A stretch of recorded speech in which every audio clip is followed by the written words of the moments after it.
यत्र नार्यस्तु पूज्यन्ते रमन्ते तत्र देवतः. India strengths lie in unity with diversity, many cultures, language and beliefs forming one nation. नमस्ते, सब लोग कैसे हो? आई होप सब लोग बहुत अच्छे होंगे. अभी जो कंडीशंस चल रही है, जब मैं ये वीडियो बना रही हूँ तो कंडीशंस थोड़ी सी डिस्टर्ब है. इंडिया के साइड से नहीं, पाकिस्तान के साइड से. बेसिकली उनके लिए ज्यादा खतरा है. तो इंडियन फोर्सेज हैं वो अपना काम बहुत अच्छे तरीके से कर रही है. रखें, देखो यहाँ पे क्या हो रहा है कि मैंने आप लोगों को 2000 जो CDS का पेपर करवा रही थी, वो सीरीज मैंने 2014 से करवाई है. वो अप्रॉक्सीमेटली चल रही है. सितंबर तक जब आपका पेपर होगा वो खत्म हो जाएगी. देन उसके बाद CAPF मैंने पहले करवाया था आपको. तो CAPF में 2014 से मैंने स्टार्ट करना शुरू करा था, जो कि अपना अभी जो चल रहा है वो 2024 वाला पेपर भी कंप्लीट हो जाएगा. देखो ये वाला जो है ना, ये जो पेपर है पार्ट 2 का, ये मैं पेपर जून के फर्स्ट वीक में, अभी मैं बना रही हूँ तो मई चल रहा है, मैं कोशिश करूंगी कि जून के फर्स्ट वीक में मैं डाल दूं, क्योंकि आपको प्रैक्टिस भी करनी होगी ऐसे राइटिंग पे, रिपोर्ट पे, आर्ग्यूमेंट्स वगैरह पे. तो जून, जुलाई, अगस्त में आपका पेपर है, तो 2-2.5 महीने का अप्रॉक्सीमेटली आपको समय मिल जाएगा और आपको पता रहेगा कि आपको किस डायरेक्शन के अंदर हिट करना है टू मैक्सिमम स्कोर. आप जब अगर मैक्सिमम, क्योंकि इंग्लिश के अंदर ऐसा होता है कि आपका एक तो ये वाला जो पार्ट है कि ये आधे से ज्यादा तो थ्योरेटिकल है, बस कुछ पार्ट है जो ग्रामर है, और ग्रामर वाला जो पार्ट है वो भी अपन करेंगे सेकंड पार्ट के अंदर. उसके अंदर जितने भी क्वेश्चन आए हुए हैं 2014 से 2024 तक जितने भी हैं वो मैं सारे आपको करवाऊंगी. लेकिन उससे पहले मैं आपको यहाँ पे एकदम ब्रीफली इतनी सारी चीजें बता दूंगी कि आपको खुद को लगेगा कि इस पेपर में आपको कॉन्फिडेंस आने लग जाएगा. इस पेपर को अटेम्प्ट कैसे करना है, इस पेपर में क्या चीजें हैं, हम कैसे अच्छा स्कोर कर सकते हैं, या फिर हम अपना जो रिप्रेजेंटेशन लेवल है वो सबसे ऊपर कैसे लेके जा सकते हैं. ठीक है, तो यहाँ पे ये जो सेकंड पेपर होता है अपना, अपन डिस्कस करने वाले हैं 2014 से 2024 तक. ऐसे और कॉम्प्रिहेंशन पे जो आता है उसका पूरा एनालिसिस करेंगे, उसको देखेंगे कैसे अटेम्प्ट करना है, क्या अपन को फॉर्मेट फॉलो करना है, किसमें कितना टाइम लगाना है, किसमें कितने मार्क्स हैं, ये सारी चीजें मैं आपको बताऊंगी एकदम ब्रीफ के अंदर. ठीक है, थोड़ा सा अच्छे से करेंगे इसको, क्योंकि ये वाला जो पेपर है वो थोड़े से मार्क्स अच्छे स्कोर करता है. तो यहाँ पे अपन सारी चीजों को देखेंगे. अब देखो मैं आपको कुछ चीजें बताने जा रही हूँ, तो थोड़ी सी मेरी बात को थोड़ा सा ध्यान से सुनना. देखो यहाँ पे क्या हो रहा है, जब अपन पेपर 2 की बात करते हैं तो जो पेपर 2 है वो टोटल कितने मार्क्स का होता है, वो मार्क्स का होता है 200 मार्क्स का पेपर होता है, जिसके अंदर से अगर अपन ऐसे की बात करते हैं तो ऐसे के अंदर टोटल 6 क्वेश्चन अपन को दे रखे होते हैं. 6 क्वेश्चन अपन को दे रखे होते हैं, उनमें से अपन को 4 अटेम्प्ट करने होते हैं, और हर जो एक ऐसे होता है वो कितने मार्क्स का होता है, 20 मार्क्स का होता है. तो जब वो 20 मार्क्स का ऐसे है तो 20 × 4 करेंगे तो 80 हो जाएगी, यानी 80 मार्क्स का अपना ऐसे हो गया.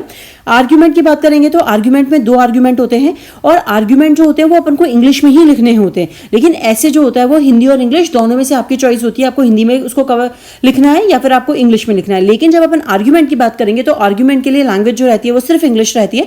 वहां पे भी आपको 2 क्वेश्चन करने होते हैं, वहां पे कोई आपको चॉइसेस नहीं होती. 2 क्वेश्चन ही दे रखे होते हैं, 20 मार्क्स का एक होता है, टोटल 40 मार्क्स. अब उसके बाद थर्ड जो पॉइंट अपन करते हैं वो होती है अपनी रिपोर्ट राइटिंग. रिपोर्ट राइटिंग के अंदर भी अपन क्या करते हैं, वहां पे भी अपने पास 2 ही क्वेश्चन होते हैं, इंग्लिश के अंदर ही उसको लिखना होता है. 2 क्वेश्चन होते हैं, 20 मार्क्स के होते हैं. उसके बाद अपने पास आता है पैसेज और प्रेसी राइटिंग. तो पैसेज जो होता है वो 20 मार्क्स का होता है, प्रेसी राइटिंग जो होती है वो 15 मार्क्स की होती है. फिर उसके बाद ग्रामर की बात करेंगे तो ग्रामर में 10 और 5 मार्क्स में तो वो देते हैं कि आप इस सेंटेंस को जितने भी आपको इंस्ट्रक्शंस दे रखे हैं उनके हिसाब से करो. 5 मार्क्स में वो ग्रामेटिकल एरर वाले सेंटेंस दे देते हैं, या फिर 5 मार्क्स में आपको कभी प्लूरल लिखने के लिए दे देते हैं, या फिर कभी आपसे बोलते हैं कि आपको इनमें जो सिमिलर वर्ड्स है उनका मीनिंग बताना है, ऐसे सेंटेंस फॉर्मेशन करना है कि इनकी मीनिंग पता चल जाए. या फिर 5 मार्क्स में आपको फिल इन द ब्लैंक्स या कुछ भी दे देते हैं. तो वो ग्रामर का पोर्शन होता है. तो ग्रामर की बात करें तो ग्रामर टोटल जो होता है वो यहाँ पे कितने मार्क्स का आता है, 25 मार्क्स का आता है. और यहाँ पर जो रिमेनिंग पेपर होता है, अगर आप 25 को माइनस कर दोगे 200 में से, तो 175 का टोटल पेपर आता है. तो 175 को अगर आप स्ट्रॉन्ग कर लोगे तो ऑब्वियसली बात है आप इसके अंदर स्कोर अच्छा कर लोगे. अब सबसे पहले अपन आते हैं, देखो सुना, यहाँ पे जो सबसे पहले अपन देखेंगे टॉपिक वो है ऐसे राइटिंग का. ऐसे राइटिंग के अंदर मार्क्स की मैंने आपको बता दिया, टोटल आपको 6 दे रखे होते हैं टॉपिक, उसमें से आपको 4 करने होते हैं, और हर एक ऐसे होता है 20 मार्क्स का. ये मैं ऑलरेडी आपको बता चुकी हूँ, तो आई होप ये बताने की जरूरत नहीं है. लेकिन अब यहाँ पे अपन ऐसे पे थोड़ा सा आगे चलते हैं. देखो यहाँ पे क्या है, आपके पास सबसे पहले ये क्वेश्चन अराइज होगा कि हमें हिंदी में अटेम्प्ट करना चाहिए या हमें इंग्लिश में अटेम्प्ट करना चाहिए. यहाँ पे इंग्लिश और हिंदी दोनों में ऐसे राइटिंग का अपने पास ऑप्शन होता है. तो जो इंग्लिश मीडियम से बच्चे होते हैं उन लोगों को इंग्लिश में प्रॉब्लम नहीं आती, लेकिन जो हिंदी मीडियम से होते हैं बच्चे वो सोचते हैं हम हिंदी में अटेम्प्ट करें या फिर हम इंग्लिश में. देखो इस बात से कोई फर्क नहीं पड़ता कि आप हिंदी के अंदर लिख रहे हो या फिर आप इंग्लिश के अंदर लिख रहे हो. पॉइंट ये होता है कि आपका मैटर जो होता है वो बेस्ट होना चाहिए. जब एग्जामिनर आपकी कॉपी को रिकॉल करे या फिर वो देखे तो उसे समझ में आना चाहिए कि आप जो स्टूडेंट ने लिखा है उसको नॉलेज है, उसने रिप्रेजेंटेशन बहुत अच्छे से करा है. हिंदी और इंग्लिश आपके मार्क्स में ज्यादा डिफरेंस नहीं करते, क्योंकि बाद में जो रिपोर्ट राइटिंग आनी है, आर्ग्यूमेंट्स आने हैं, ग्रामर वगैरह आनी है, प्रेसी आना है, आपके पास पैसेज आना है, तो उसके अंदर तो आपको हिंदी और इंग्लिश का कोई मैटर ही नहीं होता. वहां पे तो सारी चीजें आपको इंग्लिश में करनी होती है. लेकिन यहां पे आप किस चीज में बेटर हो, किस चीज में अच्छा लिख सकते हो, किस चीज में अच्छा रिप्रेजेंट कर सकते हो, वो आपको लिखना है. आपके और सबसे बड़ा पॉइंट ये भी होता है आप किसमें जल्दी लिख सकते हो, क्योंकि आपको थोड़े से टाइम के अंदर आपको यहां पर टोटल 4 ऐसे लिखने होते हैं। तो दिमाग किस लैंग्वेज के अंदर जल्दी वर्क कर रहा है, आपके हाथ किस लैंग्वेज में जल्दी चल रहे हैं, आपको उस लैंग्वेज को चूज करना चाहिए। आप उसमें प्रैक्टिस करो, आप अच्छे से पेपर में लिख पाओगे और टाइम पे कंप्लीट कर पाओगे। तो यहाँ पे ये लैंग्वेज का तो हो गया, ठीक है। ये हिंदी और इंग्लिश में आप जो कंफर्टेबल हो, आपकी चॉइस है। आपको मार्क्स में कभी भी कॉम्प्रोमाइज नहीं करना पड़ेगा, सिर्फ इस बेसिस पे कि इसने इंग्लिश वाला लिखा है, इसने हिंदी वाला लिखा है। कॉम्प्रोमाइज तब होगा जब आपका मैटर अच्छा नहीं होगा। तो ये बात तो मेरी समझ में आ गई होगी। जब यहाँ पे आप ऐसे की बात करोगे तो लैंग्वेज का मैंने आपको बता दिया है। लेकिन अब यहाँ पे देखते हैं, ऐसे को मैं बेसिकली 2 टॉपिक्स में डिवाइड करती हूँ। एक होते हैं फिलोसफिकल। फिलोसफिकल ऐसे कौन से होते हैं, वो वाले ऐसे कहलाते हैं जिसके अंदर क्या होता है कि आपको सिर्फ एक वाक्य, एक सेंटेंस दे रखा होता है। जैसे बोल दिया honesty is the best policy, तो ऑनेस्टी जो होती है वो एक बेस्ट पॉलिसी है, ठीक है। और वैसे ही दूसरी साइड अगर अपन बात करेंगे तो वहां पे कोई टॉपिक होता है, जैसे करप्शन इन पॉलिटिक्स, आपको रोड एक्सीडेंट्स बोल सकते हैं, रेल एक्सीडेंट्स बोल सकते हैं, पॉपुलेशन के बारे में पूछ सकते हैं। तो जब कोई टॉपिक वुमेन के एम्पावरमेंट पे पूछ सकते हैं, तो जब कोई टॉपिक पे बेस्ड होता है तो वो ऐसे अलग कैटेगरी में आता है, फिलोसफिकल ऐसे अलग कैटेगरी में आता है। और फिलोसफिकल में एक सेंटेंस होता है, उसके अंदर डेटास वगैरह जनरली पता है। अब देखो मैं बताती हूँ, जब मैं प्रिपेयर कर रही थी तो मेरा ये था कि मैं फिलोसफिकल ऐसे ज्यादा लिखूं। हर संडे, एवरी संडे मैंने 1-1.5 साल तक ऐसे लिखे हैं कि मैं बैठती थी सिर्फ संडे को, और वहां पे कोई भी साइट होती थी, बहुत सारी साइट्स हैं। तो ऑनेस्टी आप बता सकते हो कि सोशल लाइफ में ऑनेस्टी क्या होती है, इकोनॉमिकल लाइफ में ऑनेस्टी क्या होती है, आपका जो नेशन है उसके लिए ऑनेस्टी की क्या पॉलिसी है। तो आप फिलोसफिकल ऐसे के अंदर बहुत सारी चीजें लिख सकते हो और आपके पास बहुत मतलब मैटर बहुत ज्यादा हो जाता है एज कम्पेयर टू टॉपिक। इसलिए मैं प्रेफर करती थी कि मैं फिलोसफिकल लिखूं। लोगों को फिलोसफिकल एसेज बहुत हार्ड लगते हैं, बट मेरे कंपैरिजन में ये बहुत इजी एसेज होते हैं, क्योंकि इसमें क्या होता है कि कुछ सेट नहीं होता, फिक्स नहीं होता पैटर्न। हम जो चाहे वो लिख सकते हैं, जिस मैटर को जैसा चाहे वैसे घुमा सकते हैं। अब मैं इसका तरीका भी बताऊंगी आपको कि फिलोसफिकल ऐसे कैसे अटेम्प्ट करना है और जो टॉपिक पे बेस्ड ऐसे आता है वो कैसे करेंगे। सबसे पहले अपन फिलोसफिकल देखेंगे, फिर थोड़ी देर बाद जितने प्रीवियस ईयर्स में क्वेश्चन पूछे गए तो वो देखेंगे, फिर मैं आपको टॉपिक के बारे में बताऊंगी, ठीक है। तो ये वाली बात समझ में आ गई होगी। अब देखो यहां पर ये फिलोसफिकल के बारे में मैंने आपको बता दिया। अब थोड़ा सा अपन इसको आगे चलते हैं, थोड़ा सा ऐसे देखते हैं कि कैसे टॉपिक्स पूछे जाते हैं, क्या क्या चीजें होती हैं। और इसके करने के बाद, इस वीडियो को देखने के बाद आपको, मुझे बिलीव है 100% कि आप ये ऐसे अच्छे से अटेम्प्ट करने लग जाओगे। स्टार्टिंग में शुरू करोगे तो आपको थोड़ा सा टाइम लगेगा। जैसे मैंने आपको क्या बताया कि मैं हमेशा हर संडे को लिखती थी, लेकिन अभी आप लोगों के पास टाइम कम है क्योंकि अभी आपका पेपर अगस्त में, अगर वो डिले नहीं होता है तो, ठीक है। हर सैटरडे मैं संडे लिखती थी, आपको हर सैटरडे और संडे लिखना है। कोर्ट और आर्ग्यूमेंट करोगे, दूसरे दिन आप ऐसे लिखोगे। सैटरडे संडे आप बिठा लो, आपको कौन से दिन ये करना है। से पहले जब भी आप ऐसे लिखोगे ना, मैं आपको सबसे पहले फिलोसफिकल जो ऐसे होते हैं उसको लिखने का तरीका बता रही हूँ। एक फिलोसफिकल ऐसे लिखने की प्रैक्टिस करना, ये बहुत अच्छी होती है, आपको काम करेगी ये आगे। ये ऐसे राइटिंग जो है ना वो बच्चे भी देख सकते हैं जो सिविल सर्विस के एग्जाम्स दे रहे हैं, क्योंकि उसमें तो ऐसे आता ही आता है। तो यहाँ पे आपको क्या करना है, मैं आपको वो सारी चीजें समझा देती हूँ, कैसे लिखना है। मैं आपको इसका एग्जाम्पल भी दूंगी, हिंदी के अंदर, इंग्लिश के अंदर भी मैं आपको ऐसे बताऊंगी कैसा लिखा जाता है, क्या उसका अप्रोप्रिएट होता है। लेकिन वर्ड लिमिट यहाँ कम रखूंगी क्योंकि जो CAPF का पेपर है इसमें कम वर्ड लिमिट आती है। अब देखो सबसे पहले आपको क्या करना है, फर्स्ट पॉइंट आपको ध्यान रखना है, आपको टॉपिक को डीपली अंडरस्टैंड करना है।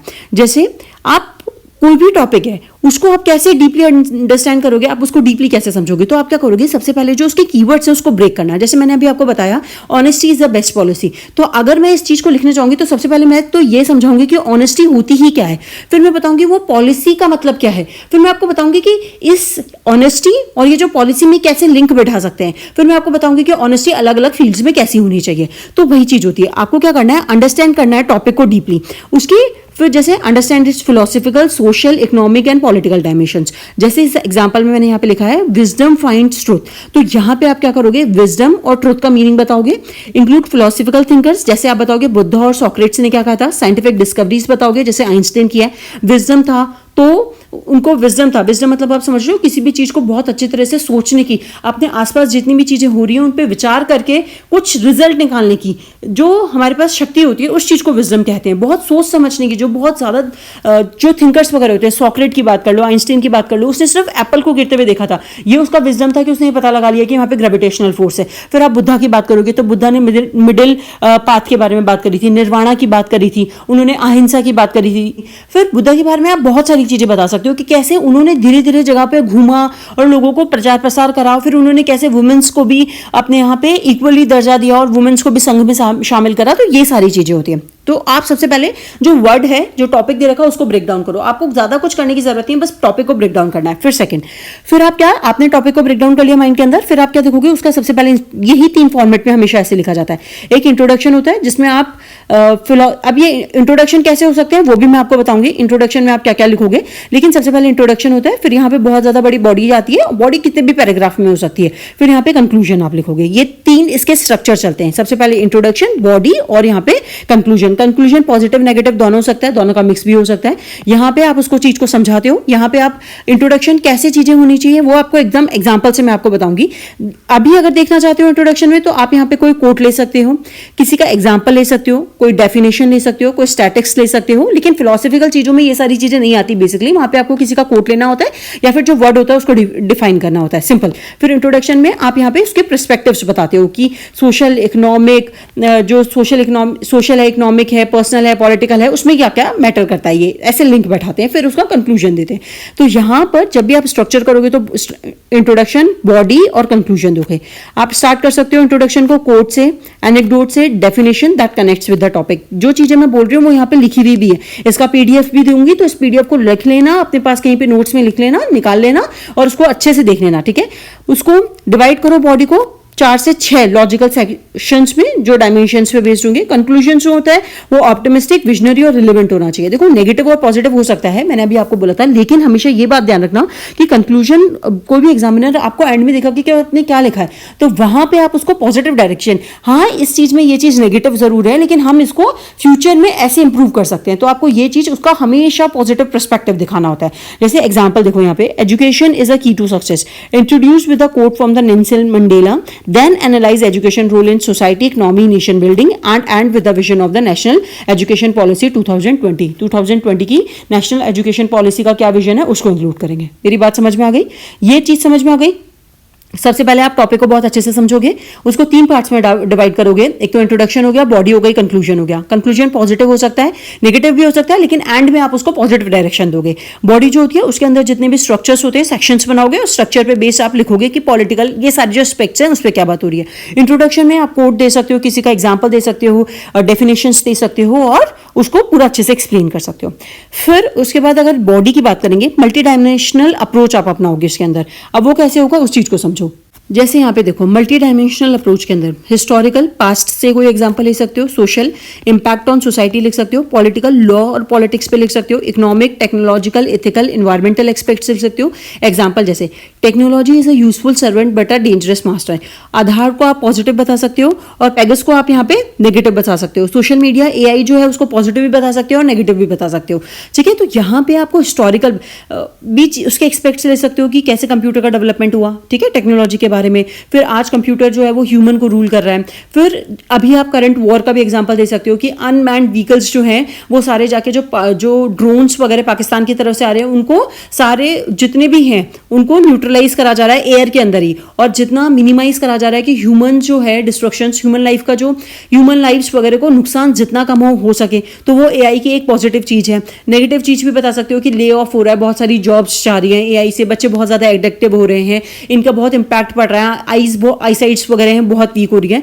तो यहाँ पे आपके मल्टी डायमेंशनल अप्रोच के अंदर आप ये सारी चीजें इंक्लूड करोगे। हिस्टोरिकल हिस्ट्री से कैसे रिलेट करना है, सोशल पे लाइफ में कैसे इंपैक्ट आ रहा है, पॉलिटिकल में क्या इंपैक्ट आ रहा है, इकोनॉमिक में क्या आ रहा है, ये सारी। फिर आपको एक बैलेंस्ड और न्यूट्रल टोन लिखनी होगी।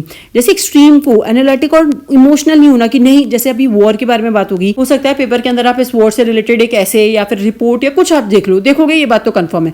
तो अब आप बहुत इमोशनल हो जाओ कि नहीं हम हिंदुस्तानी, हमें तो पाकिस्तान को घुस के घर में मार देना चाहिए, सबको खत्म कर देना चाहिए, पाकिस्तान का नामो निशान मिटा देना चाहिए। ऐसा आपको कहीं भी नहीं लिखना है।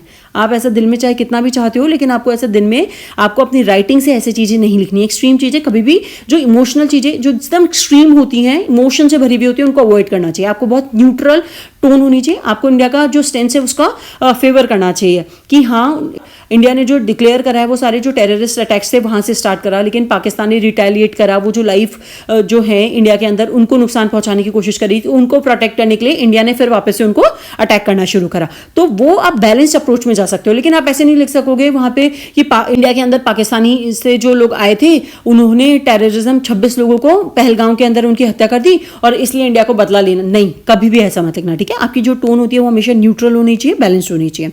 Use real life examples and data. आपको रियल लाइफ के एग्जांपल्स आप जितने लिख सकते हो उतना अच्छा है। हिस्टोरिकल इवेंट से लेकर आओ, चाहे प्रेजेंट से लेकर जाओ, चाहे आप कहीं से भी लेकर आओ, लेकिन रियल लाइफ होगा तो वो ज्यादा अच्छा रहेगा। जैसे फॉर एग्जाम्पल आप कोई गवर्नमेंट स्कीम, जैसे यहाँ पे कॉन्स्टिट्यूशन का कोई आर्टिकल है वो आप मेंशन कर सकते हो, लाइफ और लिबर्टी का, ठीक है। आप आर्टिकल 21 की बात कर सकते हो लाइफ और लिबर्टी पर, ठीक है। करप्शन की बात हो रही है, एजुकेशन की बात हो रही है, तो आप बता सकते हो कि डीपीएसपी में फंडामेंटल राइट्स के अंदर 21A की बात हो रही है कि आप आर्टिकल 21A को मेंशन कर सकते हो, डीपीएसपी को मेंशन कर सकते हो, आप फंडामेंटल ड्यूटीज को मेंशन कर सकते हो कॉन्स्टिट्यूशन में एजुकेशन के लिए, ठीक है, constitutional article.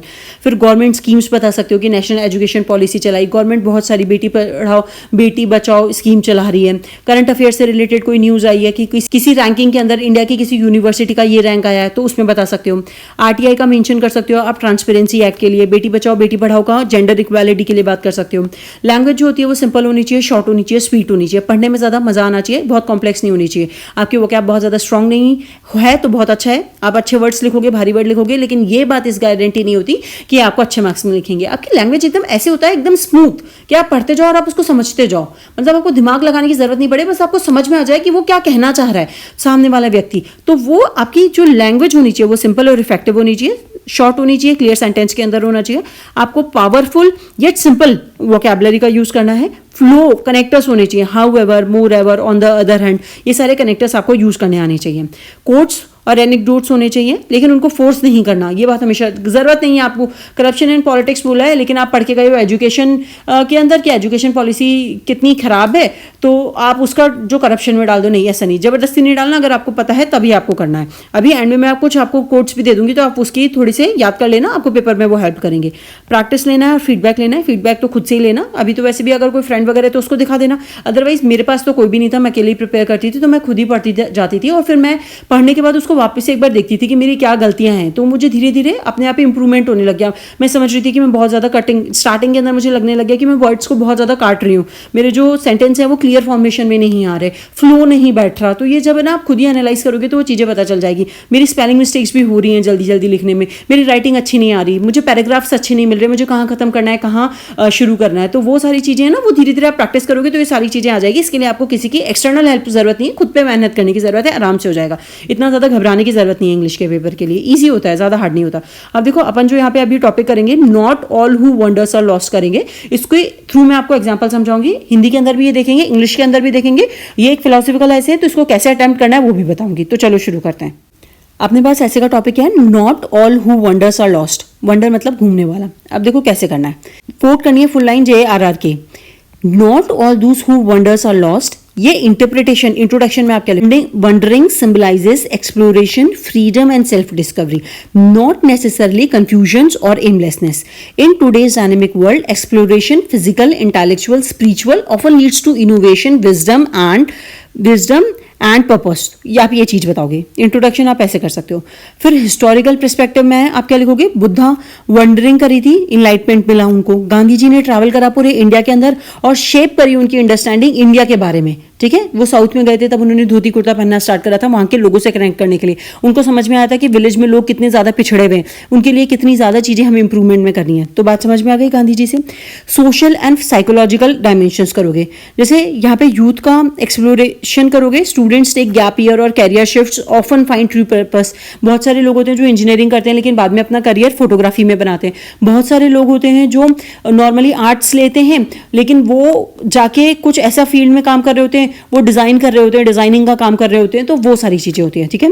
Wondering minds can lead to creativity. Einstein और टैगोर का आप एग्जांपल दे सकते हो कि जो वंडर करता है उसके क्रिएटिविटी होती है। यहाँ पे स्वामी विवेकानंद का भी दे सकते हो आप कि वो अमेरिका तक गए थे और उन्होंने इंडिया को इंट्रोड्यूस करा था शिकागो की कॉन्फ्रेंस के अंदर। तो आप ऐसे बहुत सारे हिस्टोरिकल पर्सपेक्टिव और उस चीज को बता सकते हो।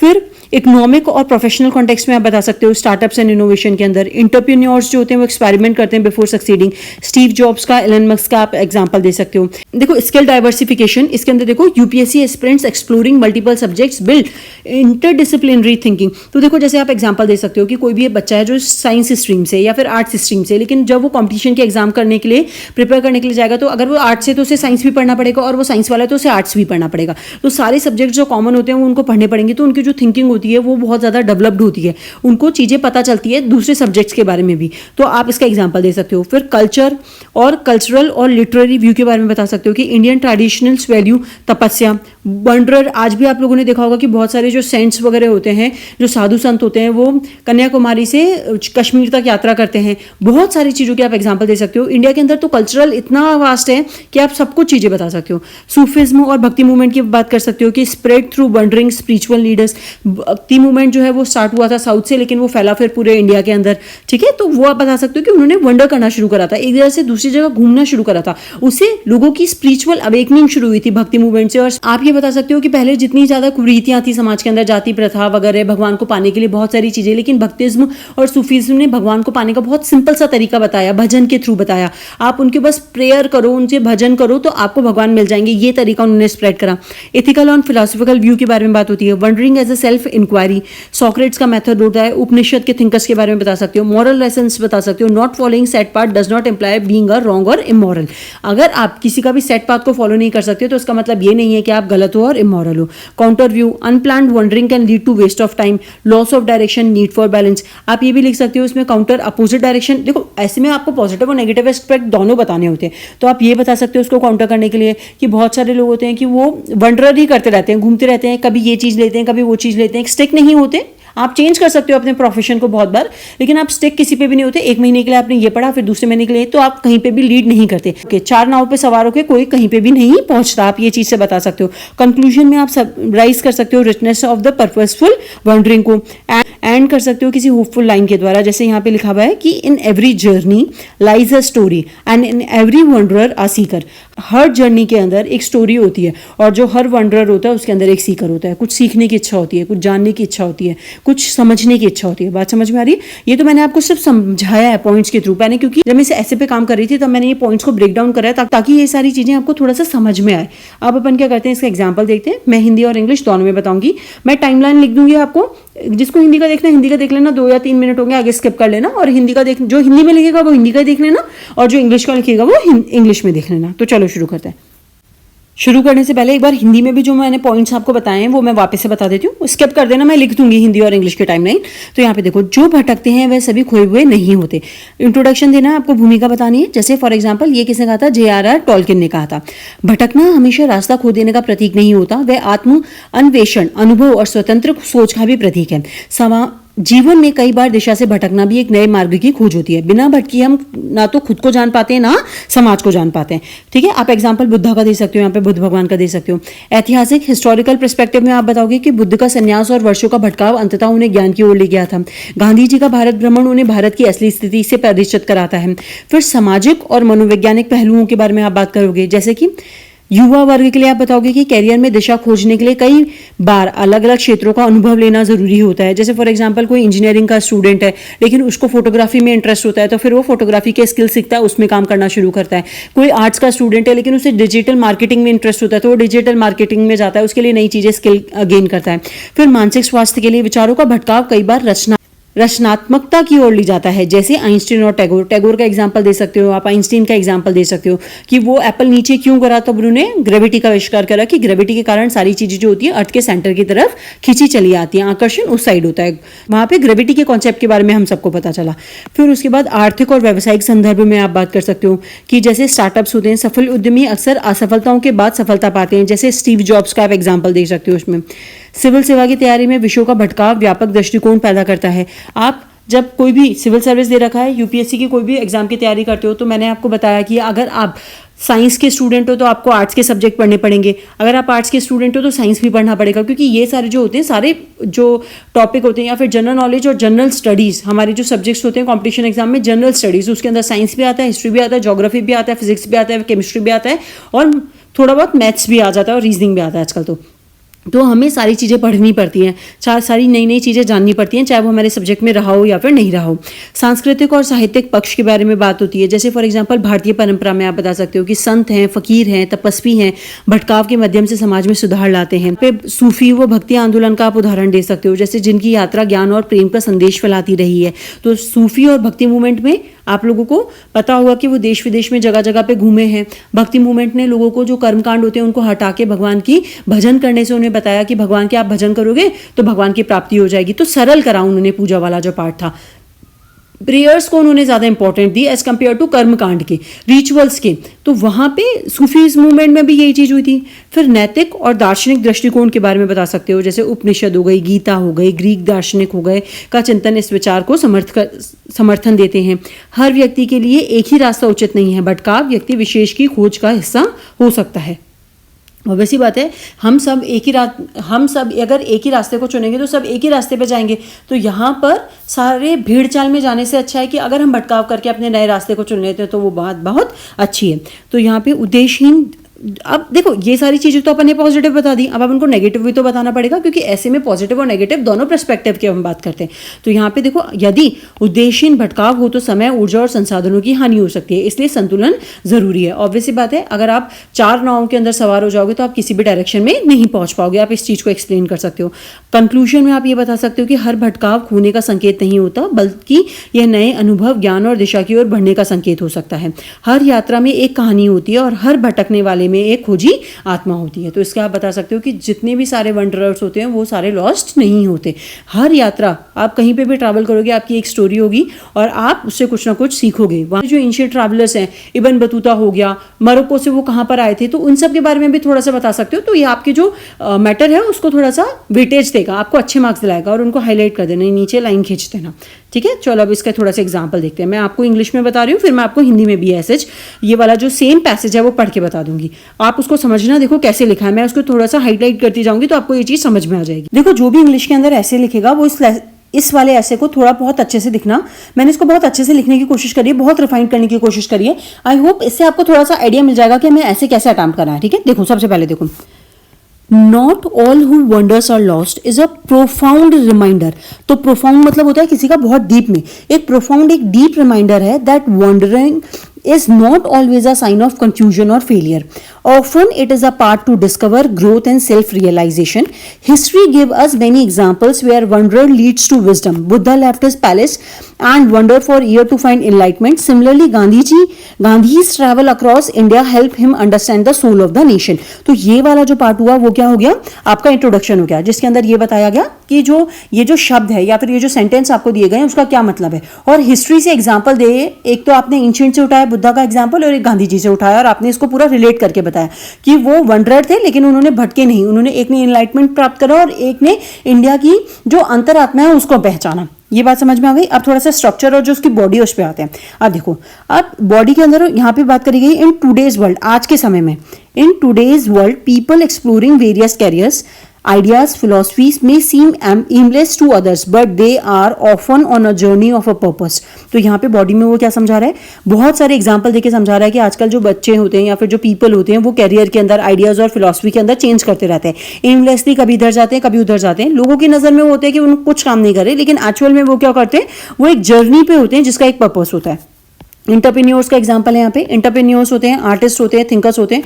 Do not always follows a fixed part, their wanderings give birth to innovation and creativity. तो यहाँ पे एग्जांपल के थ्रू ये बात समझाई गई कि जो आर्टिस्ट होते हैं, थिंकर्स होते हैं, इंटरप्रेन्योर्स होते हैं, वो एक फिक्स्ड पाथ को हमेशा फॉलो नहीं करते, वो खुद का पाथ बनाते हैं, उसको फॉलो करते हैं और उस पाथ से वो इनोवेशन को और क्रिएटिविटी को जन्म देते हैं। ठीक है, अगर वो लोगों का सेम पाथ फॉलो करेंगे तो वो कभी भी इस चीज को जन्म नहीं दे पाएंगे। Indian culture too has honoured with wandering sages and monks who spread spiritual knowledge. The Bhakti and the Sufi movement flourished through such journey. Flourish मतलब होता है फलना फूलना। ठीक है, तो यहाँ पे इस सेकंड वाला जो पैराग्राफ, यहाँ पे जो थर्ड वाला पैराग्राफ है उसके अंदर भी बता रखा है कि इंडिया का जो कल्चर है वो ऑनर करता है, वो उन सम्मान करता है उन लोगों का जो संत होते हैं, जो मॉन्क्स होते हैं, जो वंडर करते हैं, स्पिरिचुअल नॉलेज फैलाते हैं, जिसका एग्जाम्पल सबसे अच्छा हमारे पास भक्ति और सूफी मूवमेंट है। इंडिया कल्चर के बारे में बात हो गई, यहाँ पे देखो एग्जाम्पल से समझा दिया उन्होंने। इंडिया के कल्चर के बारे में बात हो गई, यहाँ पे हिस्ट्री के बारे में उन्होंने बात कर दी। अब यहाँ पे देखो हाउएवर, ये कनेक्टिंग वर्ड है। ठीक है, however one must differentiate between meaningful wanderer and a directionless drifter.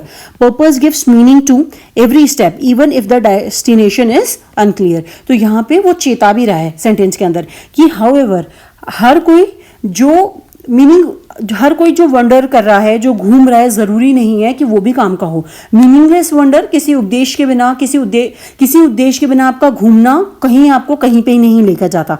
Directionless होने से आप कहीं पे भी नहीं जाते। अगर आप किसी भी चीज को पर्पस दोगे, आपको नहीं पता कि आप कहां पहुंचने वाले हो, आपका एम क्या है, लेकिन आप पर्पस दोगे कि हाँ, यहाँ पे देखो, यहाँ पे क्या लिखा हुआ है, purpose gives meaning to every step even if the destination is unclear.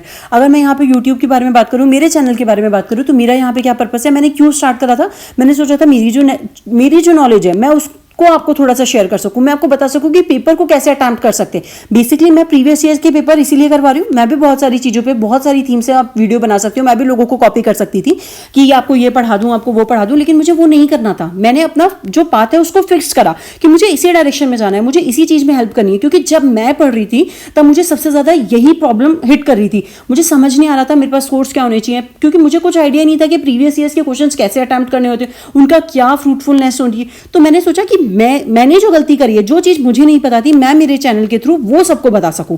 तो वहां पे अब देखो, मुझे मेरा टारगेट नहीं पता, अभी मैं ऐसा कुछ माइंड में नहीं करके चल रही कि मेरे पास 1 मिलियन सब्सक्राइबर होने चाहिए या फिर 10 मिलियन। मेरा जो डेस्टिनेशन है वो अनक्लियर है, लेकिन मैं धीरे धीरे काम करती जा रही हूँ।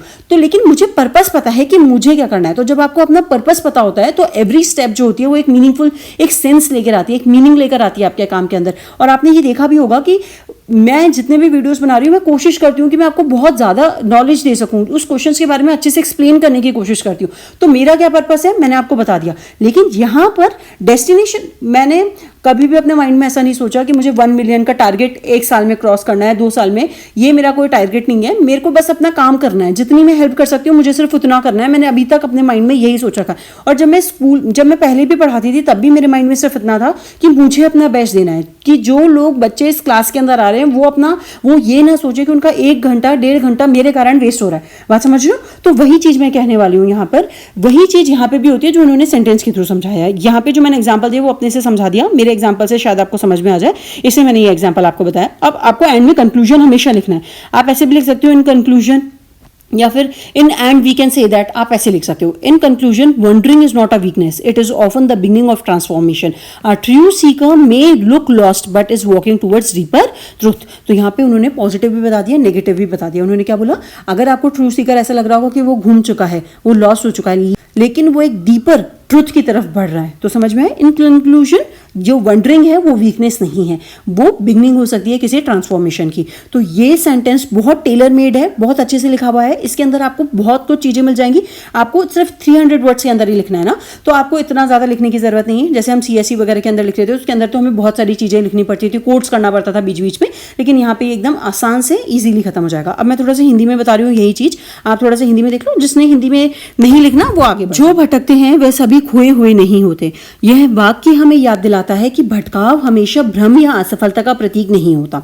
अक्सर यह आत्म खोज, अनुभव और विकास का मार्ग होता है। इतिहास में ऐसे कई उदाहरण हैं। बुद्ध ने ज्ञान की तलाश में वर्षों तक भटकाव किया। गांधी जी ने भारत भ्रमण से देश की आत्मा को समझा। तो देखो, फर्स्ट वाला जो पैराग्राफ है उसके अंदर अपन क्या करें, सेंटेंस जो है, जो हमें क्वेश्चन में मिला हुआ है, हम उसको समझा रहे हैं कि वाक्य हमें ये चीज याद दिलाता है। ठीक है, उसका मीनिंग समझा दिया कि भटकाव हमेशा भ्रम या असफलता का प्रतीक नहीं होता। फिर हमने एग्जाम्पल भी दे दिया उसके अंदर। हमने देखो ये समझा दिया कि वो क्या चीज नहीं होती और वो क्या होता है। आत्मखोज होता है, अनुभव होता है, विकास का मार्ग होता है, ये बता दिया हमने। एग्जाम्पल दे दिया इतिहास से रिलेटेड, कि बुद्ध का एग्जाम्पल दिया और गांधी जी का एग्जाम्पल दिया। बात समझ में आई? फिर उसके बाद देखो, अब हमें यहाँ पे बॉडी लिखनी है, उसका जो स्ट्रक्चर होता है, आगे का विषय जो होता है बेसिकली, उसके बारे में थोड़ा सा एक्सप्लेन करेंगे। तो वहां पे देखो, आज के समय में करियर, विचार या अध्यात्म में खोज करने वाले लोग भले ही दूसरों को दिशाहीन लगे, लेकिन वे अक्सर अपने उद्देश्य की ओर बढ़ रहे होते हैं। उद्यमी और कलाकार भी तयशुदा रास्तों से नहीं चलते। तो यहाँ पे उन्होंने क्या बताया, एग्जाम्पल देके बताया कि लोगों को ऐसे लगता है कि वो दिशाहीन है, उनके पास कोई डायरेक्शन नहीं है, लेकिन वो अपने धीरे धीरे उद्देश्य की ओर बढ़ रहे होते हैं। जैसे फॉर एग्जाम्पल एंटरप्रेन्योर्स होते हैं और जो आर्टिस्ट होते हैं। आर्टिस्ट जो होते हैं वो हमेशा एक ही साइड में, एक ही डायरेक्शन में पेंटिंग्स बनाएंगे तो उसका कोई मतलब नहीं रह जाएगा, वो तो कॉमन हो जाएगी। आर्टिस्ट जो होता है हमेशा क्रिएटिव रहता है, वो अपने क्रिएटिव टी से सब कुछ नया पेंट करता रहता है। वैसे ही आप एंटरप्रेन्योर की बात करोगे, जो चीजें आ चुकी हैं वो तो उसका तो क्यों करेगा मार्केट के अंदर, कोई भी नई चीज लेकर आएगा जिसकी हमें जरूरत है, तो वो ज्यादा सक्सेसफुल होगा एज कंपेयर टू जो चीजें ऑलरेडी प्रेजेंट है हमारे पास में। ठीक है, तो वो तयशुदा रास्तों पे नहीं चलते। भारतीय संस्कृति में भी भटकने वाले तो को सम्मान मिला है। भक्ति और सूफी आंदोलन इसकी मिसाल है। तो आप एग्जाम्पल से समझा सकते हो भक्ति और सूफी मूवमेंट को। हालांकि उद्देश्यहीन भटकाव हानिकारक हो सकता है, लेकिन अगर रास्ता स्पष्ट ना भी हो तो भी उद्देश्य हो तो हर कदम मायने रखता है। तो यहाँ पर इस एग्जाम्पल को समझ लो कि क्या कहना चाह रहा है कि हमारा जो उद्देश्यहीन भटकाव होता है, अगर हमें नहीं पता कि हमें कहाँ जाना है, क्या चूज करना है, तो वो उसका कोई मतलब नहीं रहता। जैसे अभी मैंने आपको थोड़ी देर पहले बोला था कि 4 नावों में आप सवार होगे तो आप कहीं नहीं जा पाओगे, लेकिन अगर आपका रास्ता स्पष्ट हो तो अगर आपको उद्देश्य नहीं पता हो तो आप कर सकते हो। जैसे अभी मैंने इंग्लिश के अंदर ही अपने चैनल का एग्जाम्पल दिया था, आपको भी बता देती हूँ, जिसने नहीं देखा वो सुन लो।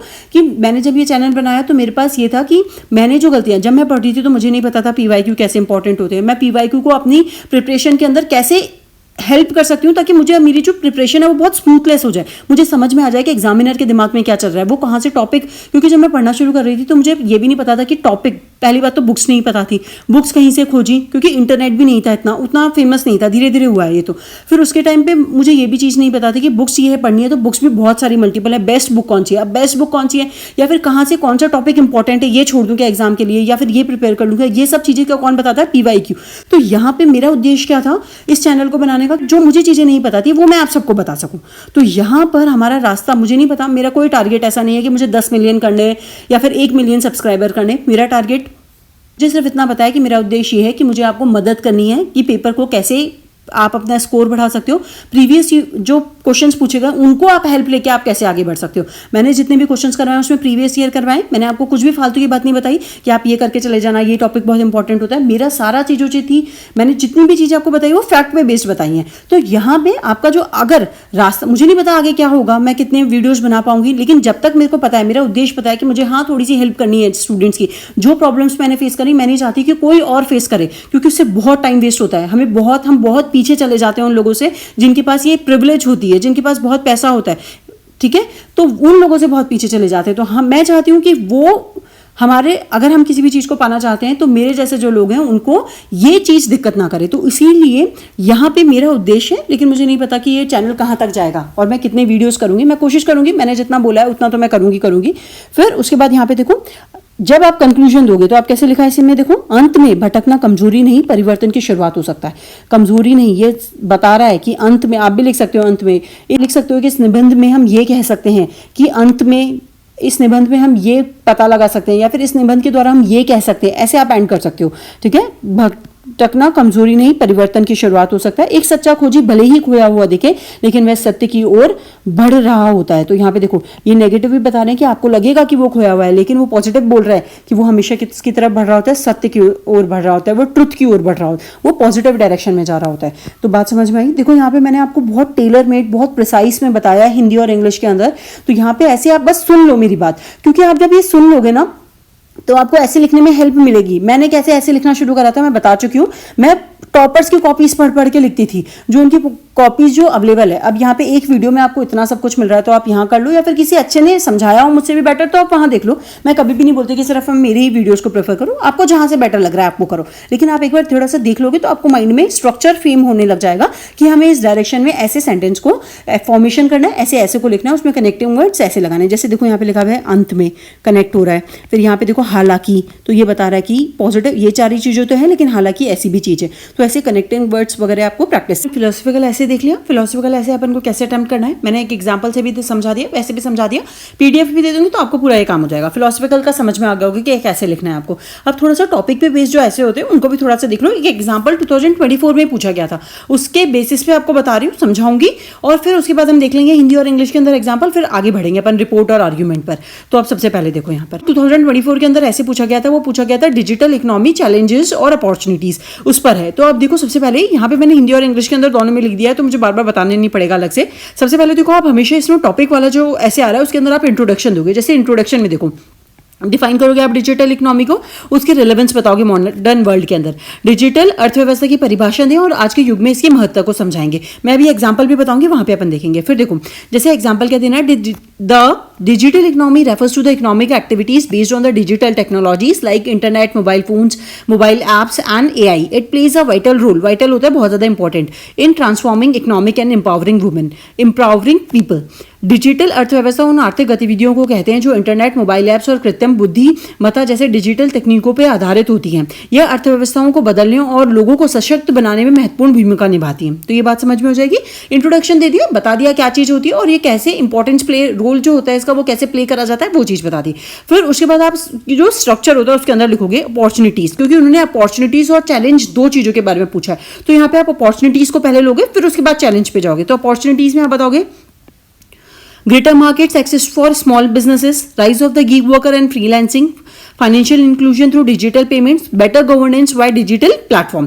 छोटे व्यवसायों के लिए बाजार तक आसान पहुंच, फ्रीलांसिंग और गीग वर्क के लिए नए रोजगार, डिजिटल भुगतान के माध्यम से वित्तीय समावेश, डिजिटल प्लेटफॉर्म के जरिए बेहतर शासन व्यवस्था। ये बात समझ में आ गई अपॉर्चुनिटीज, क्योंकि उसमें दो पार्ट्स हैं। अब देखो सेंटेंस में, digital platforms have opened up global market to rural entrepreneurs, provide new employment models like freelancing and gig workers. Digital platforms ग्रामीण उद्यमियों को वैश्विक बाजार से जोड़ा है और फ्रीलांसिंग तथा गीग वर्क जैसे रोजगार के अवसर प्रदान करें। आप इसको कैसे समझाओगे? यूट्यूब का एग्जाम्पल आप इसके अंदर सबसे अच्छा दे सकते हो, ठीक है। यूट्यूब दे सकते हो, बहुत सारी फ्रीलांसिंग साइट्स वगैरह होती हैं, उसका भी आप एग्जाम्पल दे सकते हो। अब फिर क्योंकि उसमें सेकंड पार्ट चैलेंजेस है तो चैलेंज बताओगे।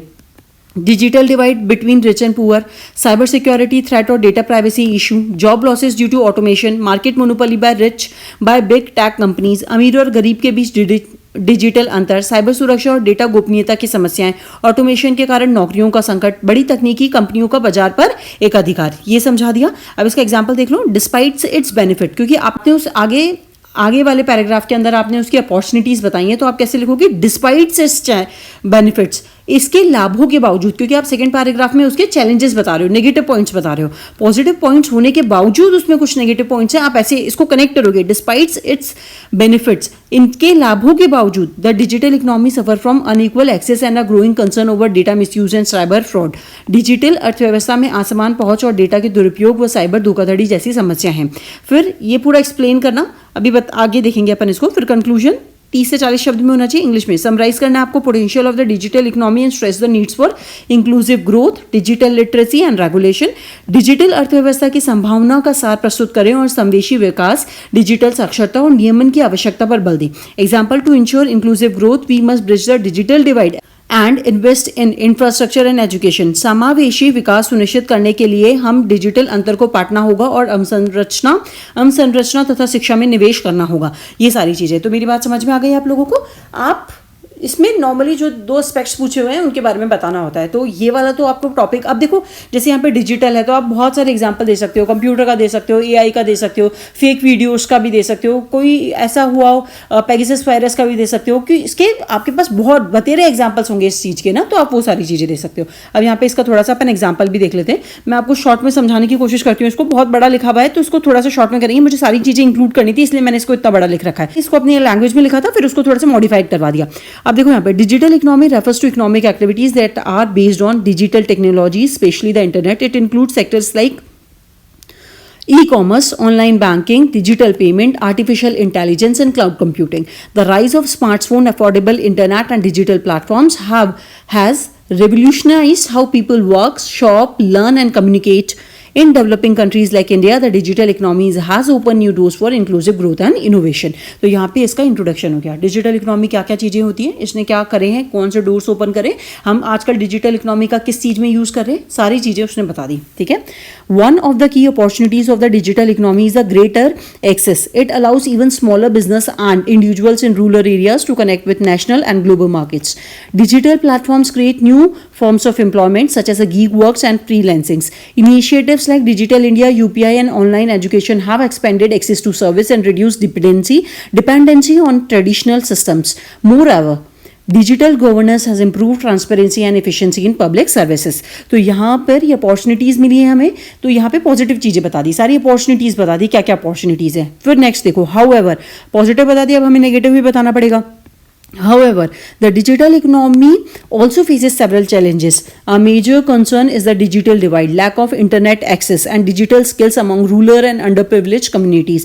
This limits their participation in the digital space. Cybersecurity threat, data privacy issue, online frauds are increasing and pose serious risk to individuals and business. The rapid adoption of automation and artificial intelligence is also threatening traditional jobs, especially for low skilled workers. Negative points बता दिए कि कैसे cyber security है, लो skills जो लोग हैं उनकी job खाता जा रहा है, तो वो सारी बता दी. फिर एडिशनली लार्ज टेक कंपनीज जो होती हैं वो डोमिनेट करती हैं digital markets, leading to reduce competition and misuse of consumer data. This raise concerns about the fairness and accountability. तो यहाँ पे नेगेटिव पॉइंट में बताया कि एडिशनली, देखो हाउएवर जो है, एडिशनली जो है, ये सारे क्या कनेक्टिंग वर्ड्स है, इससे फ्लो बैठता है सेंटेंस के अंदर. तो इसके साथ साथ उन्होंने ये भी बताया, आप पॉजिटिव बता रहे हो तो एडिशनली आप लिख सकते हो कि इसके अलावा ये भी इस सेक्टर में भी ये हेल्प कर रहा है. नेगेटिव में लिख रहे हो तो एडिशनली लगा के आप नेगेटिव में, जैसे यहाँ पे लिखा हुआ है कि ये कंपटीशन को रिड्यूस कर रहा है, जो बिग कंपनी है वो डोमिनेट करने लग गई हैं. फिर देखो, to fully benefit from the digital economy, countries must focus on building strong digital infrastructure, improving digital literacy and ensuring data protection. Regulation must encourage innovation while protecting users' right. In conclusion, यहाँ पे ये चीज हो गई. फिर उस conclusion में आप लिखोगे the digital economy offers immense potential for economic growth and social development with balanced policies and inclusive strategies. Its benefits can be shared by all and its challenge if effectively managed. तो यहाँ पे देखो positive भी बता रहा है कि उसके बेनिफिट सबके द्वारा शेयर करे जा सकते हैं, और दूसरा नेगेटिव भी बता रहा है कि उसके जो चैलेंजेस हैं वो मैनेज भी करे जा सकते हैं. एक फ्यूचर में होप दे रहा है कि उसके चैलेंज को भी हम इजीली मैनेज कर सकते हैं. समझ में आया? ये ऐसे का मैंने आपको बहुत अच्छा सा एग्जाम्पल समझा दिया है. फिर उसके बाद हिंदी के अंदर भी देख लो, मैं हिंदी के अंदर भी पढ़ देती हूँ. सिंपल सी सारी चीजें रहेंगी, बस एक बार देख लो इसको. डिजिटल अर्थव्यवस्था, अवसर और चुनौतियां. डिजिटल अर्थव्यवस्था से तात्पर्य उन आर्थिक गतिविधियों से हैं जो डिजिटल तकनीकों, विशेषकर इंटरनेट पर आधारित होती हैं. इसमें e commerce, online banking, digital भुगतान, कृत्रिम बुद्धिमत्ता और क्लाउड कंप्यूटिंग जैसे क्षेत्र शामिल हैं. स्मार्टफोन और सस्ते इंटरनेट की बढ़ती पहुंच ने लोगों के काम करने, खरीदारी करने, सीखने और संवाद करने के तरीकों को पूरी तरह बदल दिया है. भारत जैसे विकासशील देशों में डिजिटल अर्थव्यवस्था समावेशी विकास और नवाचार के नए द्वार खोल रही है. फिर देखो, डिजिटल अर्थव्यवस्था का सबसे बड़ा लाभ उसकी व्यापक पहुंच है. इसमें छोटे व्यवसाय और ग्रामीण क्षेत्रों के लोग भी राष्ट्रीय और वैश्विक बाजारों से जुड़ सकते हैं. फ्रीलांसिंग और गीग वर्कर जैसे रोजगार अवसर सामने आए हैं. डिजिटल इंडिया, यूपीआई और ऑनलाइन शिक्षा जैसे पहलों ने सेवाओं की उपलब्धता को आसान और पारदर्शी बनाया है. डिजिटल गवर्नेंस ने सरकारी सेवाओं की कार्यकुशलता भी बढ़ी है. तो यहाँ पे ये इंट्रोडक्शन हो गया, इसकी पॉजिटिव चीजें बता दी. अब नेगेटिव चीजें देखो. हालांकि जोड़ा है, सेंटेंस को जोड़ा है यहाँ पे पैराग्राफ को हालांकि से. इसके साथ कई चुनौतियां भी जुड़ी हुई हैं. इससे सबसे बड़ी समस्या डिजिटल डिवाइड की है, यानी ग्रामीण और गरीब वर्गों में इंटरनेट और डिजिटल कौशल की कमी, जो उन्हें डिजिटल दुनिया से वंचित रखती है. साइबर सुरक्षा, डेटा गोपनीयता और ऑनलाइन धोखाधड़ी के मामले में बढ़ते जा रहे हैं. साथ ही ऑटोमेशन और एआई के कारण परंपरागत नौकरियों पर भी खतरा मंडरा रहा है. इसके अतिरिक्त कुछ बड़ी तकनीकी कंपनियों का डिजिटल बाजार पर एकाधिकार भी निष्पक्ष प्रतिस्पर्धा और उपभोक्ता अधिकारों के लिए खतरा है. डिजिटल अर्थव्यवस्था का पूरा लाभ उठाने के लिए मजबूत डिजिटल अवसंरचना, डिजिटल साक्षरता और डेटा संरक्षण पर ध्यान देना आवश्यक है. अतः डिजिटल अर्थव्यवस्था आर्थिक प्रगति और सामाजिक विकास के लिए अपार संभावनाएं रखती हैं, बेशर्त की चुनौतियों का सही समाधान किया जाए. तो यहाँ पे ये सारी नेगेटिव हो गई, ये पॉजिटिव हो गई, क्योंकि इन्होंने देखो क्या पूछा है. अवसर में आप पहले पॉजिटिव बताओगे, फिर चुनौतियां, तो चुनौतियों में नेगेटिव सेकंड पैराग्राफ में बताओगे, सेकंड थर्ड जो भी आपको लेना है. फिर यहाँ पे उसका कंक्लूजन, अतः अंत में हम क्या कह सकते हैं. तो ये पॉजिटिव चीज भी बता रहा है और भविष्य में एक पॉजिटिव चीज, भविष्य में एक होप भी दिखा रहा है, उम्मीद जगा रहा है कि हम ये जो चुनौतियां हैं उनको भी हम अच्छे से समाधान ईजिली, बहुत आसानी तरीके से इनका समाधान कर सकते हैं सारी. तो यहाँ पे आई होप मैंने आपको दोनों ऐसे बता दिए. फिलोसफिकल मैंने आपको फिलोसफिकल भी बता दिया, मैंने आपको यहाँ पे टॉपिक बेस्ड भी बता दिया. अब अपन थोड़ा सा डीप में और चलेंगे, मैं आपको सारे टॉपिक्स बताऊंगी जो पूछे गए, लेकिन उससे पहले आपको मैंने स्ट्रक्चर बता दिया है कि आपको ऐसे कैसे लिखना है. ये स्ट्रक्चर की आप प्रैक्टिस करो, आपको पता चल जाएगा, ऐसे में आपको अच्छे मार्क्स मिलेंगे. अब देखो यहाँ पे तो क्या हुआ, मैंने अपनी रफ राइटिंग में लिखती गई, फटाफट मैंने एआई का यूज करा और उसने पूरा ये जो सेंटेंस वगैरह है उसको फ्रेम कर दिया, मतलब पैराग्राफ वगैरह में डाल दिया. लेकिन पेपर में तो ये चीज नहीं होती, और ये कैसे आएगी आपको प्रैक्टिस से आएगी. मैंने भी बहुत प्रैक्टिस, मैं आपको बता चुकी हूँ कि मैं हर संडे लिखती थी ऐसे. आपको भी लिखना पड़ेगा अगर आपको स्कोर करना है. तो अब थोड़ा सा अपन आर्ग्यूमेंट्स को देखते हैं, रिपोर्ट्स को देखते हैं, फिर इनके टॉपिक्स को थोड़ा सा समझेंगे और क्या उसमें आपको हेल्प हो सकती है वो देखेंगे. इतना मैं आपको ऐसे लिखने का पूरा तरीका बता चुकी हूँ. आई होप इसके बाद में आपको कुछ पूछने के लिए नहीं रहेगा कि ऐसे का स्ट्रक्चर कैसे होता है, ऐसे को फ्रेम कैसे करना है. मैंने आपको हिंदी और इंग्लिश इसलिए दोनों में बताया, हिंदी में भी कैसे लिखना है और इंग्लिश में भी कैसे लिखना है, फिलोसफिकल भी कैसे लिखना है, टॉपिक पे बेस्ड भी कैसे लिखना है. अब टॉपिक वगैरह आगे देखते हैं, थोड़ा सा आगे चलते हैं. अब अपन आते हैं आर्ग्यूमेंट पे। आर्ग्यूमेंट में क्या होते हैं, 2 टॉपिक होते हैं, आपको 3 पेज मिलते हैं ईच, और 2.5 पेज अप्रॉक्सीमेटली आपको फुलफिल करने होते हैं। अप्रॉक्सीमेटली आपको 16 मिनट का टाइम मिलता है पर क्वेश्चन में। 40 मार्क्स होते हैं क्योंकि 20 मार्क्स का एक क्वेश्चन होता है। कंटेंट और फॉर्मेट मैं अभी आपको बता रही हूँ आपको कैसे लिखना है। पहली बात ये हो गई। दूसरी बात ये हो गई कि जब भी आप आर्ग्यूमेंट्स करोगे, आर्ग्यूमेंट लिखोगे, तो देखो ये वाली जो है ना, ये 3 पेज 2.5 पेज लिखने हैं, आपको प्रैक्टिस से ही आएगा। और लैंग्वेज कौन सी रखनी है, हमेशा इंग्लिश रहेगी। आर्ग्यूमेंट में आपको हिंदी और इंग्लिश में चॉइस नहीं मिलती। यहाँ पे आपकी जो लैंग्वेज होती है वो सिर्फ एक होती है, इंग्लिश। ऐसे के अंदर आपको 2 लैंग्वेज मिलेगी कि आपको ऐसे हिंदी में लिखना है या इंग्लिश में लिखना है, लेकिन argument is only written in English, English में ही लिखा जाएगा। ठीक है, ये बात मेरी समझ में आ गई होगी। अब देखो इसको कैसे लिखना है, मैं आपको तरीका बता रही हूँ। आपका जो भी टॉपिक है, आप टॉपिक लिखोगे, जो भी टॉपिक यहाँ पे दे रखा है उसको टॉपिक को मेंशन करोगे सेंटर ऑफ द पेज में। फिर यहाँ पे इंट्रोडक्शन दोगे, जैसे कि अपन ऐसे में देते आ रहे थे। इंट्रोडक्शन को बहुत अच्छे से समझाओगे 2 या 3 लाइन के अंदर। फिर आप ऐसे लिखोगे, फॉर और अगेंस्ट नहीं लिखोगे, आप लिखोगे हमेशा arguments in favour of the about statement. समझ में आ गई कैसे आपको लिखना है। फिर यहाँ पे जैसे आपने फेवर में लिखा है वैसे ही आप यहाँ पे क्या लिखोगे, अगेंस्ट के अंदर लिखोगे। फिर आप यहाँ पे सब हेडिंग डालोगे। फेवर में जब भी आप लिखोगे तो आप पॉइंट्स बताओगे, तो पहली सब हेडिंग डालोगे, उसको एक्सप्लेन करोगे। सेकंड सब हेडिंग डालोगे, उसको एक्सप्लेन करोगे। देखो कभी कभी हम लोगों के पास टाइम नहीं होता था, तो हम प्रैक्टिस करते वक्त क्या लिखते थे, विदाउट सब हेडिंग्स, क्योंकि आर्ग्यूमेंट्स तो नहीं आते। लेकिन जब मैं पैसेज वगैरह, मतलब जब मैं आंसर्स करती थी रिटर्न के अंदर प्रैक्टिस में, तो मैं सब हेडिंग्स नहीं डाल के मैं शुरू ऐसे करती थी। जैसे कोई भी सब्जेक्ट है, क्लाउड कंप्यूटिंग पर है, जैसे मुझे लिखना है, तो मैं लिखूंगी cloud computing is beneficial in the sense of. तो यहाँ पे मैं इसका सब हेडिंग नहीं डाल के टाइम बचाने के लिए इसी को अंडरलाइन कर देती थी और इसके आगे इसको एक्सप्लेन कर देती थी। तो अलग से ऐसे डॉट्स वॉट्स लगा के नहीं लिखती थी। वो टाइम पे होता है कि आप कितनी प्रैक्टिस कर सकते हो।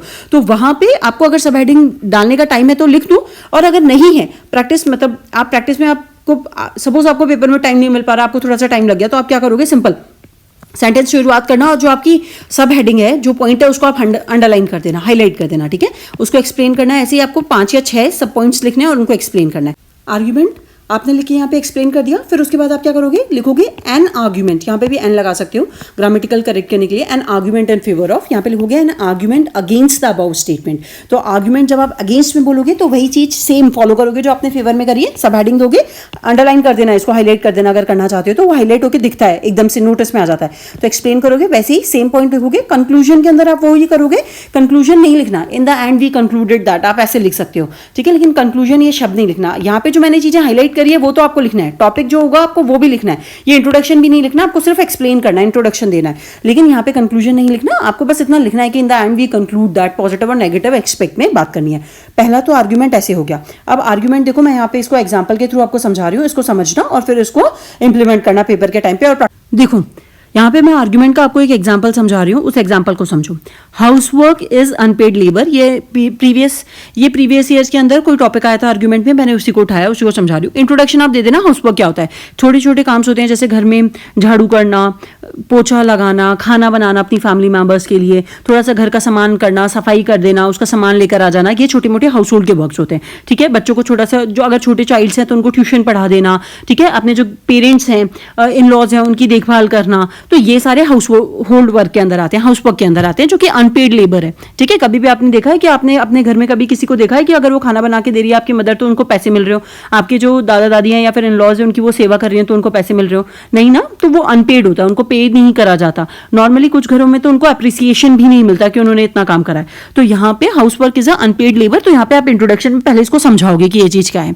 अब देखो आर्ग्यूमेंट इन फेवर में आप क्या लिखोगे। फर्स्ट सब हेडिंग आप यहाँ पे डालोगे रियल वर्क विदाउट पे। जैसे हाउस वर्क क्यों इन्वॉल्व होते हैं, कुकिंग हो गया, क्लीनिंग हो गया, केयर गिविंग हो गया, मैनेजिंग द हाउस होल्ड हो गया, task that require effort, skill and time, these are equivalent to the paid service in the market. Market में अगर आप किसी को भी अपने घर में झाड़ू पोछा करने के लिए रखते हो तो आप उसको पैसे देते हो, लेकिन उनको जो अपने घर में मदर होती हैं या फिर कोई भी गर्ल्स वगैरह होती हैं, बॉयज तो नहीं करते जनरली, मैंने तो नहीं देखा, लेकिन उनको कभी पैसे नहीं दिए जाते इस चीज के।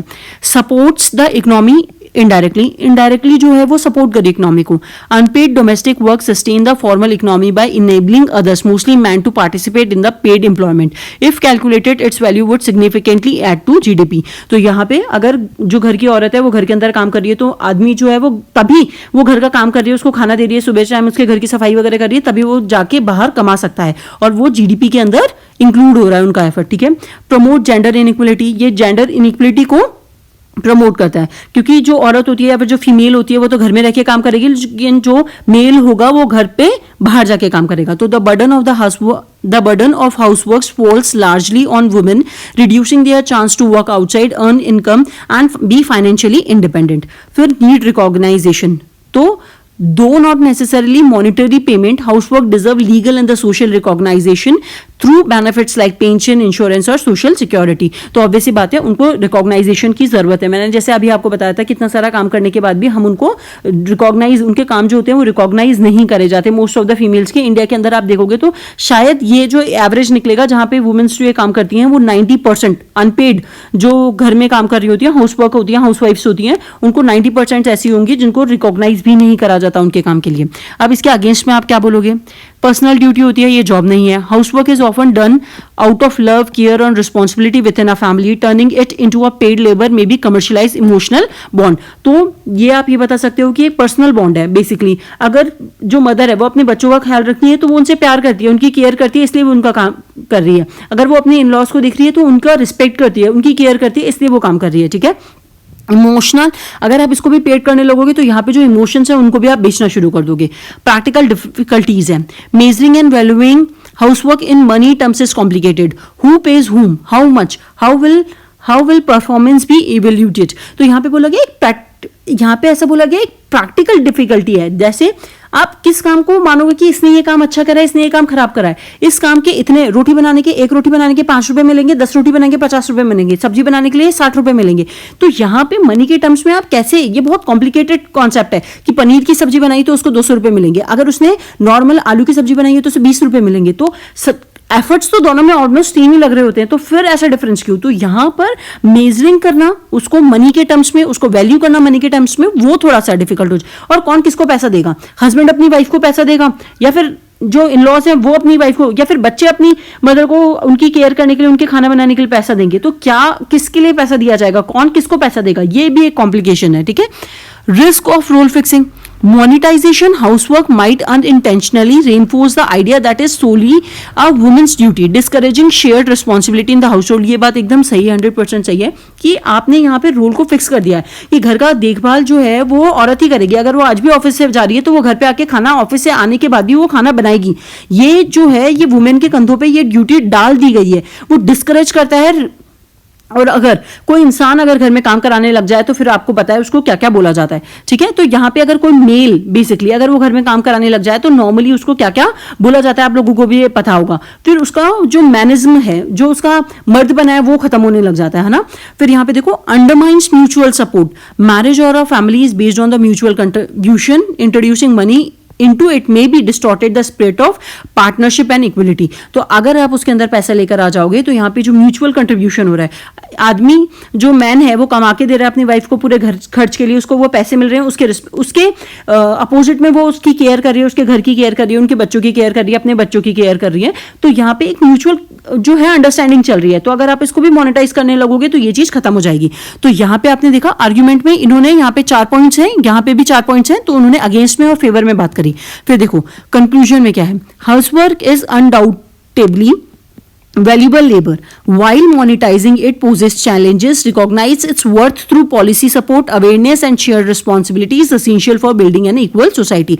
तो यहाँ पे जब हम कंक्लूजन बोल रहे हैं, कंक्लूजन में ना तो हम इसके पॉजिटिव में बोल रहे हैं ना अगेंस्ट में, हम एक बैलेंस्ड दे रहे हैं कि हाउस होल्ड जो है वो एक वैल्यूएबल लेबर है, इसमें कोई शक नहीं है. लेकिन अगर हम उसे मोनेटाइज करते हैं, पैसे देते हैं, तो वो चैलेंज फेस करेगा सोसाइटी के अंदर.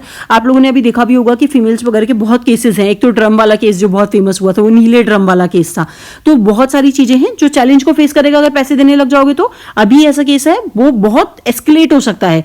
ठीक है. और अगर आप किसी पॉलिसी के द्वारा सोसाइटी के अंदर उनके लिए रिस्पेक्ट बढ़ा के, अवेयरनेस फैला के, रिस्पॉन्सिबिलिटी को शेयर करके आप एक इक्वल सोसाइटी बना सकते हो. तो हमने एक पॉजिटिव बैलेंस सा कंक्लूजन दिया है. तो ऐसे यहाँ पे अब देखो ये वाली जो चीज आपको समझ में आ गई होगी. लेकिन मेरी बात सुनो, ये इंग्लिश में तो आता है, हिंदी में तो आता नहीं है. तो हिंदी में मैंने नहीं बताया, मैंने बस आपको एक एग्जांपल दिया है. इंग्लिश के अंदर ये चीज हो गई होगी. अब तो रिपोर्ट भी 2 टॉपिक होते हैं जैसे आर्ग्यूमेंट में होते हैं. 2 पेज मिलते हैं आपको ईच, और आपको 1.5 पेज के अप्रॉक्सीमेटली फिल करना होता है. खाली मत छोड़ना पेज, लिखने की कोशिश करना. और ये लिखोगे कब, पेपर में कब दिमाग चलेगा, जब आप बहुत प्रैक्टिस करोगे.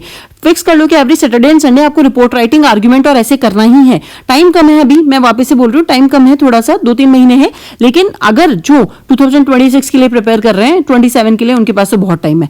तो 20 मार्क्स का होता है, 10 मिनट अप्रॉक्सीमेटली मिलते हैं. अब रिपोर्ट में एक भी चीज हमेशा ध्यान रखना, ये फैक्ट्स पे बेस होती है. जैसे अभी ये पुलवामा का जो अटैक हुआ था, या फिर अभी पहलगाम का जो अटैक हुआ है, जो इंडिया और पाकिस्तान के अंदर अभी जो वॉर चल रही है, मतलब वॉर एस्केलेट नहीं हुई है लेकिन फिर भी पाकिस्तान की तो कोशिश यही चल रही है, तो इस पे रिपोर्ट राइटिंग पे पूछा जा सकता है, आपसे कोई इंसिडेंट पूछा जा सकता है। रिपोर्ट में नॉर्मली करंट से रिलेटेड चीजें ज्यादा पूछी जाती है, तो यहाँ पे करंट अफेयर आपका स्ट्रांग होना चाहिए। रिपोर्ट हमेशा किसके बारे में लिखी जाती है, पास्ट के बारे में या प्रेजेंट के बारे में, पास्ट में जो चीज हो चुकी है। जैसे फॉर एग्जाम्पल अगर आपसे पूछेंगे पहलगाम के अटैक के बारे में रिपोर्ट लिखो, पुलवामा के बारे में रिपोर्ट लिखो आप, या फिर जीएसटी के बारे में रिपोर्ट लिखो, आप कोई भी चीज के लिए जो पास्ट में हो चुका है, ठीक है। लेकिन प्रेजेंट में जैसे अभी वॉर चल रही है, तो यहाँ पे आपको बोलेंगे कि जैसे अभी देखो, इसका एग्जांपल प्रेजेंट टेंस के अंदर बहुत अच्छा है। जैसे अभी डेली अपनी जो फोर्सेज हैं क्या रिपोर्ट है, डेली ब्रीफिंग कर रही है, तो उसके अंदर 2 लेडियां आती हैं और एक सर आते हैं, तो वहां पर मिनिस्ट्री ऑफ एक्सटर्नल अफेयर के होते हैं, शायद मुझे भी नाम नहीं याद आ रहा, एक तो सोफिया कुरैशी है और एक और है। तो वहां पर आप देखोगे तो प्रेजेंट में वो जो बता रही होती है क्या क्या हुआ, क्या क्या इवेंट्स हुए, पाकिस्तान ने क्या करा, इंडिया ने कैसे उसको न्यूट्रलाइज करा, तो वो रिपोर्ट दे रही है, तो प्रेजेंट टेंस में दे रही है, ठीक है। आज के दिन में ये तारीख रही है, तो प्रेजेंट में वो बात कर रही होती है, तो प्रेजेंट भी होगी या फिर पास्ट में होगी। और अभी रिसेंटली अभी कुछ मैं ये जो वीडियो बना रही हूँ, मैंने अभी ये देखा, उस मीम के अंदर ऐसे लिखा हुआ था कि वुमेन्स को बोला जाता है कि आप कुक करो, आप कुक करने के लिए, खाना बनाने के लिए नहीं हो, और फिर वहां पे उन दोनों की फोटोज थी एंड वहां पे कैप्शन था कि एंड नाउ दे कुक्ड, फिर नीचे लिखा हुआ था द होल नेशन। तो वो पाकिस्तान का था, वो मीम मुझे बहुत ज्यादा अच्छा लगा, जिसके अंदर उन्होंने दिखाया कि वुमेन का पावर कितना ज्यादा है, उन्होंने कुक कर दिया पूरे पाकिस्तान को। तो वो बहुत सही, अभी तो रील्स वगैरह बहुत ज्यादा चल रही है, वो इंडिया पाकिस्तान पे चल रही है सारी की सारी। लेकिन यहाँ पर आप उस चीज को देखो, मैं जो पॉइंट बताना चाह रही हूँ उस चीज को समझो। रिपोर्ट हमेशा फ्यूचर की बहुत रेयर होती है, बहुत रेयर, मैंने तो नहीं देखी, हो सकती है, लेकिन फ्यूचर में क्या रिपोर्ट बनाओगे। रिपोर्ट मतलब होता है फैक्चुअल फैक्ट्स, क्या चीज घटी, घटना क्या घटी, तो वहां पे पास्ट होता है, प्रेजेंट टेंस की बात हो रही होती है। तो यहाँ पे फॉर्मेट होता है और मैटर होता है। अब देखो 2 रिपोर्ट्स आती हैं, अब 2 रिपोर्ट्स के मैं आपको दोनों के अलग अलग लिखने के तरीके बताऊंगी। आप एक ही सेम टॉपिक, मतलब एक ही सेम फॉर्मेट को फॉलो करोगे तो आप मार्क्स, देखो मार्क्स तो आप अगर मैटर अच्छा लिखोगे तो मिलेंगे ही मिलेंगे, लेकिन अगर आप थोड़ा सा इनोवेशन कर देते हो तो आपको 1 या 2 मार्क्स ज्यादा मिल जाएगा, वो आपको हेल्प करेगा। और देखो 1-1 मार्क्स और 0.4 0.25 की मैटर करता है, मेरे हिसाब से तो ये सारे मार्क्स भी मैटर करते हैं। तो मैं दोनों बताऊंगी, आपको जो प्रेफर है, आपको दोनों लेने हैं तो दोनों कर लेना, पेपर की प्रैक्टिस एक से करना है, दोनों लिखने हैं। अगर एक ही आपको फॉर्मेट से दोनों क्वेश्चंस अटेम्प्ट करने हैं तो वो भी कर सकते हो, और 2 क्वेश्चंस अटेम्प्ट करने की दोनों अलग अलग फॉर्मेट ले सकते हो तो आप वो भी ले सकते हो, आप पे डिपेंड करेगा, क्योंकि यहाँ चॉइस तो आती नहीं, आपको 2 क्वेश्चंस होते हैं और दोनों के दोनों आपको अटेम्प्ट करने होते हैं। तो अपन पहले देखते हैं फॉर्मेट। इस रिपोर्ट को समझाने के लिए सबसे पहले आप टॉपिक लिखोगे, जो भी आपका टॉपिक होगा। फिर यहाँ पे नाम तो लिखा नहीं जाता कभी भी, पेपर में गलती से भी अपना नाम मत लिखना, या अपने 10th वगैरह में, बोर्ड्स वगैरह में भी सीख लिया था कि यहाँ पे नाम कभी भी नहीं आता, अपन हमेशा ABC लिखते हैं या फिर XYZ लिखते हैं। न्यू दिल्ली लिख देना, सेफ रहता है। न्यू दिल्ली में सब लोग बच्चे न्यू दिल्ली में कोचिंग वगैरह करते हैं, तो वहीं की जगह लिखी जाती है, सेफ मानी जाती है। तमिलनाडु लिख दोगे, राजस्थान लिख दोगे, तब भी कोई फर्क नहीं पड़ना। फिर यहाँ पे डेट लिखनी है आपको, आपका नाम लिखना है, आपका स्टेट जहां से आप हो, रिपोर्ट लिख रही है वहां से, और जहां से रिपोर्ट लिखी जा रही है वो लिखोगे, फिर डेट लिखोगे, जो भी डेट है। डेट हमेशा नॉर्मली पास्ट की लिखी जाती है, ठीक है, ये ध्यान रखना। जैसे 2 मई मैंने लिख रखी है यहाँ पे। फिर यहाँ पे आप क्या करोगे, 2 या 3 पैराग्राफ में लिखोगे इस चीज को, क्योंकि आपको 1.5 पेज भरना है। तो जब फर्स्ट फॉर्मेट में बता रही हूँ, फर्स्ट फॉर्मेट में आप क्या लिखोगे, सबसे पहले आप लिखोगे कि हु, किसने करा था। फिर आप लिखोगे व्हाट, क्या था वो, टेरर अटैक था या फिर सिविलियन मिलिटेंट अटैक था, लेकिन आप बताओगे टेरर अटैक था।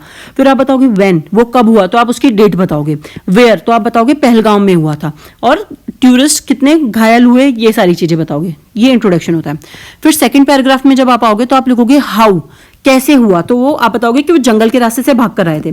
वाई, क्यों हुआ, क्योंकि ये टेररिज्म एक्टिविटीज को सपोर्ट करने के लिए और टूरिज्म को घटाने के लिए, और अपने आप को अगेंस्ट हिंदू, क्योंकि उन्होंने ऑब्वियसली बात है वहां पे हिंदुओं के अगेंस्ट वो करा गया, तो क्योंकि उन्होंने देखा है कि कौन हिंदू है, उनको गोली मारी है, ठीक है, कलमा पढ़ा के गोली मारी है। कॉज, क्या रीजन था, रीजन आप बता सकते हो कि टेररिज्म एक्टिविटीज हमेशा एंटी हिंदूज होती है, एंटी हिंदू, बहुत सारी रीजन आप यहाँ पे दे सकते हो। क्या इफेक्ट हुआ, उसका क्या इफेक्ट हुआ, इफेक्ट हुआ वॉर शुरू हो गई, ठीक है। कॉन्सिक्वेंसेस उसके क्या हुए, कॉन्सिक्वेंसेस आप क्या लिखोगे यहाँ पे कि सिंधु जल समझौता खत्म कर दिया, और यहाँ से जितना भी ट्रेड्स वगैरह उसको ब्लॉक कर दिया, वॉर शुरू हो चुकी है दोनों के बीच में, ठीक है। सारे जो टेररिस्ट के जो वहां पे ठिकाने थे उनको खत्म करा जा चुका है मोस्टली, उसके रिपरकशंस क्या क्या हो सकते हैं वो सब लिखोगे।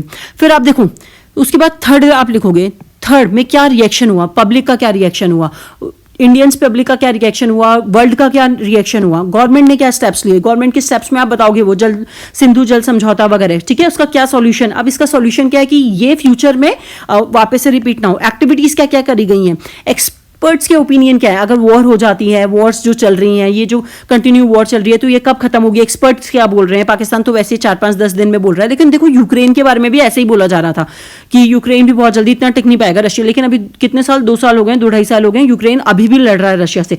लेकिन यूक्रेन को क्या था कि यूरोपियन कंट्री सपोर्ट कर रही है, और यहाँ पे पाकिस्तान को सपोर्ट करने वाला टर्की है। टर्की वो तो वैसे भी गया हुआ है, और थोड़े बहुत छोटे मोटे नेशंस कर रहे हैं, चाइना कर रहा है, चाइना का माल आपको पता ही है, चाइनीज माल है। तो यहाँ पे पाकिस्तान का टिकना मुश्किल समझ रहे हैं, लेकिन अब पता नहीं, युद्ध के बारे में आप कुछ नहीं कह सकते, आप स्टार्ट तो कर देते हो, वो कब खत्म होगा ये कोई भी नहीं बता सकता। तो एक्सपर्ट्स के ओपिनियन क्या आप बताओगे। अवार्ड्स और रिवॉर्ड्स, अगर कोई भी चीज में अवार्ड्स वगैरह हैं मिलेंगे, रिवॉर्ड्स वगैरह मिलेंगे, तो वो भी आप बताओगे। तो यहाँ पे तो अब अटैक हुआ तो अवार्ड्स और रिवॉर्ड्स तो इसमें कुछ होंगे नहीं, लेकिन ये सारे आपको पॉइंट्स याद रखने हैं जब भी आप रिपोर्ट लिखोगे, ठीक है। तो ये बात समझ में आ गई, फर्स्ट वाला आपको फॉर्मेट समझ में आ गया होगा। उसके बाद नेक्स्ट वाला देखो, टॉपिक को आप हमेशा क्या लिखोगे, नेक्स्ट फॉर्मेट के अंदर सेकंड वाला फॉर्मेट, टॉपिक को सेंटर में लिखोगे, मेंशन करना जरूरी है, अपना नाम, जगह और यहाँ पे डेट लिखोगे। फिर सबसे पहले यहाँ पे आप इंट्रोडक्शन दोगे उसका, पहलगांव का जो अटैक हुआ था उसके बारे में, कॉज बताओगे क्यों हुआ था, उसका क्या इंपैक्ट हुआ था, मेजर केसेस क्या है। पहलगांव अटैक में आप बताओगे, पुलवामा का अटैक बताओगे, उरी का अटैक बताओगे, आप बहुत सारे जितने टेररिस्ट, मुंबई का बताओगे, 9/11 का बताओगे। तो मेजर केसेस कौन कौन से उससे रिलेटेड है वो आप बताओगे। मेजर्स क्या टेकन लिए गए हैं फ्यूचर के अंदर, यहाँ पे मेजर्स क्या लिए गए हैं, आप पास्ट में बताओगे कि क्या पास्ट में मेजर्स लिए गए थे, प्रेजेंट में बताओगे प्रेजेंट में क्या मेजर्स हैं, फिर फ्यूचर में भी ना हो इसके लिए भी आप मेजर्स बताओगे। रिपोर्ट लिख रहे हो ना, तो रिपोर्ट में आप बताओगे कि फ्यूचर में ये चीज रिपीट ना हो, उसके लिए हम क्या कर सकते हैं। फिर रिकमेंडेशन एंड कंक्लूजन, रिकमेंडेशन में बताओगे कि हमें क्या चीज करना चाहिए, इन सबसे कैसे निपटना चाहिए, ठीक है। तो ये सारी चीजें आप ऐसे रिपोर्ट में, अब मैंने आपको 2 बताए हैं फॉर्मेट। आप सबसे पहले फॉर्मेट में why, when, what, where, how, why, cause, reaction, government के स्टेप। दूसरे वाले टॉपिक में introduction, cause, impact, major cases हुए हैं, मेजर्स जो लिए गए हैं, और जो उसकी रिकमेंडेशन और कंक्लूजन है। अब हमारे पास क्वेश्चन ये अराइज होता है कि हमें कौन सा फॉर्मेट को चूज करना है। आप प्रैक्टिस करोगे, वो बता देगा। प्रैक्टिस करने से आपको सब, आपके माइंड में सब क्लियर हो जाएगा कि आपको कौन सा फॉर्मेट चूज करना है। प्रैक्टिस करने का तरीका भी मैं आपको आगे बताऊंगी। देखो यहाँ पे मैंने आप लोगों को ना, जब बहुत सारे लोगों ने कमेंट करा था कि आप हमें इंग्लिश का भी करा दो, मैं सिर्फ इसलिए करवा रही हूँ। और यहाँ पर इंग्लिश का मैं तो सोच रही थी सिर्फ जीएस कराऊंगी, लेकिन इंग्लिश का भी मैं सिर्फ इसलिए करा रही हूँ, और मैं यही करवा रही हूँ, इसके अलावा मैं नहीं करवा पाऊंगी इंग्लिश का, क्योंकि इतना टाइम नहीं है अभी। क्योंकि जीएस का पेपर पहले तो सीडीएस कंप्लीट करना है मुझे, सीएपीएफ का भी अभी कंप्लीट, मतलब अब ये वीडियो मुझे नहीं पता कब कंप्लीट होगा, कब अपलोड करूंगी मैं, क्योंकि 2024 का पेपर करने के बाद या पहले, तो मैं सोच रही हूँ कि बाद में करूं, बट देखते हैं कि अगर वो नहीं हो पाएगा तो मुझे पहले अपलोड करना पड़ेगा। बट मेरी कोशिश ये है कि मैं आप लोगों को बता दूं, ताकि जो लोगों को थोड़ा सा मेरी तरफ से थोड़ी सी हेल्प हो पाए तो वो हो जाएगी। अब देखो यहाँ पे रिपोर्ट ऑन करप्शन, ये वाला जो मैंने क्वेश्चन लिया है वो प्रीवियस ईयर में पूछा गया है। तो वहां पे देखो, report on corruption in politics अपना टॉपिक है। यहाँ पे आप सेंटर में लिखोगे, आपका नेम लिखोगे एबीसी, यहाँ पे डेट लिखोगे। अब इंट्रोडक्शन में क्या लिखोगे आप, Corruption in politics refers to unethical practice by political leaders for personal or party gain. It is a major challenge to democratic governance in India. यहाँ पे इंट्रोडक्शन दे दिया, कॉज, अब कॉज बताओगे, इंट्रोडक्शन बताया फिर उसके बाद कॉज बताओगे। की causes included unregulated election expenditure, lack of transparency in political funding, criminalization of politics and weak enforcement of anti-corruption law. Political parties often misuse power and public resources for electoral benefit. ये चीज हो जाएगी। Impact की बात करोगे, political corruption जो है इरोड कर रहा है पब्लिक के ट्रस्ट को, वीकेंस कर रहा है इंस्टीट्यूशंस को, lead to policy paralysis, it diverts fund meant for public welfare, delays deployment developments and foster inequality. It also reduce India's ranking on global corruption indexes. Major cases के अंदर आप example क्या दोगे, notable instance रहे including the 2G spectrum का case रहा है, Commonwealth game का स्कैम रहा है, recent controversies around electoral bonds रही है। The government has introduce the Lokpal act, इसके मेजर्स क्या क्या लिए, RTI act, electoral reform, supreme court has mandate disclosure of the criminal records by candidates. ये चीज हो गई। अब रिकमेंडेशन आप क्या क्या दोगे, स्ट्रेंथिंग इंस्टीट्यूशन कर रहे हैं like Lokpal and CBI, enforce करना है transparency in political donation, disqualify candidates with a serious criminal charges, educate voter about ethical voting. Conclusion में क्या लिखोगे, political corruption must be tackled through legal, institutional and public reforms to ensure accountable and transparent governance in India. बात समझ में आई, कैसे इस चीज को ब्रेक करके रिपोर्ट लिखी है, रिपोर्ट ही पूछी गई है, रिपोर्ट पे ही था ये। अब रिपोर्ट में आप देखो यहाँ पे ये पास्ट में नहीं है, अगर आप इसको देखोगे तो ये पास्ट में कोई इवेंट नहीं है, एक ऐसा इवेंट है जो नॉर्मली है, मतलब जनरल इवेंट है, करप्शन इन पॉलिटिक्स। ये ऐसे में भी बन सकता है, रिपोर्ट में भी बन सकता है, आर्ग्यूमेंट्स में भी बन सकता है। तो यहाँ पर उसके बारे में बताया है कि इसको आप कैसे टैकल करोगे। बात समझ में आ गई। अब अगर आप मेरे माइंड से थोड़ा सा सोचोगे यहाँ पे, तो आपको ये चीज क्लियर हो जानी चाहिए कि हमें कैसे फॉर्मेट को कब यूज करना है। जैसे फॉर एग्जांपल आप यहाँ पे देखो, जैसे इसके अंदर introduction, cause, impact, major cases, measures taken, recommendations के बारे में, कंक्लूजन के बारे में पूछा है। तो ये वाला फॉर्मेट आप तब यूज कर सकते हो जब आप जैसे एक जनरल सेंस में लिख रहे हो, रिपोर्ट लिख रहे हो करप्शन इन पॉलिटिक्स। ये कोई प्रेजेंट का या पास्ट का रिसेंट हुआ हुआ इंसिडेंट नहीं है, कोई घटना नहीं है। करप्शन तो नॉर्मल है, जनरल चीज है। ये एक सेंटेंस है कि करप्शन है पॉलिटिक्स में, अब इस पे आपको रिपोर्ट लिखनी है।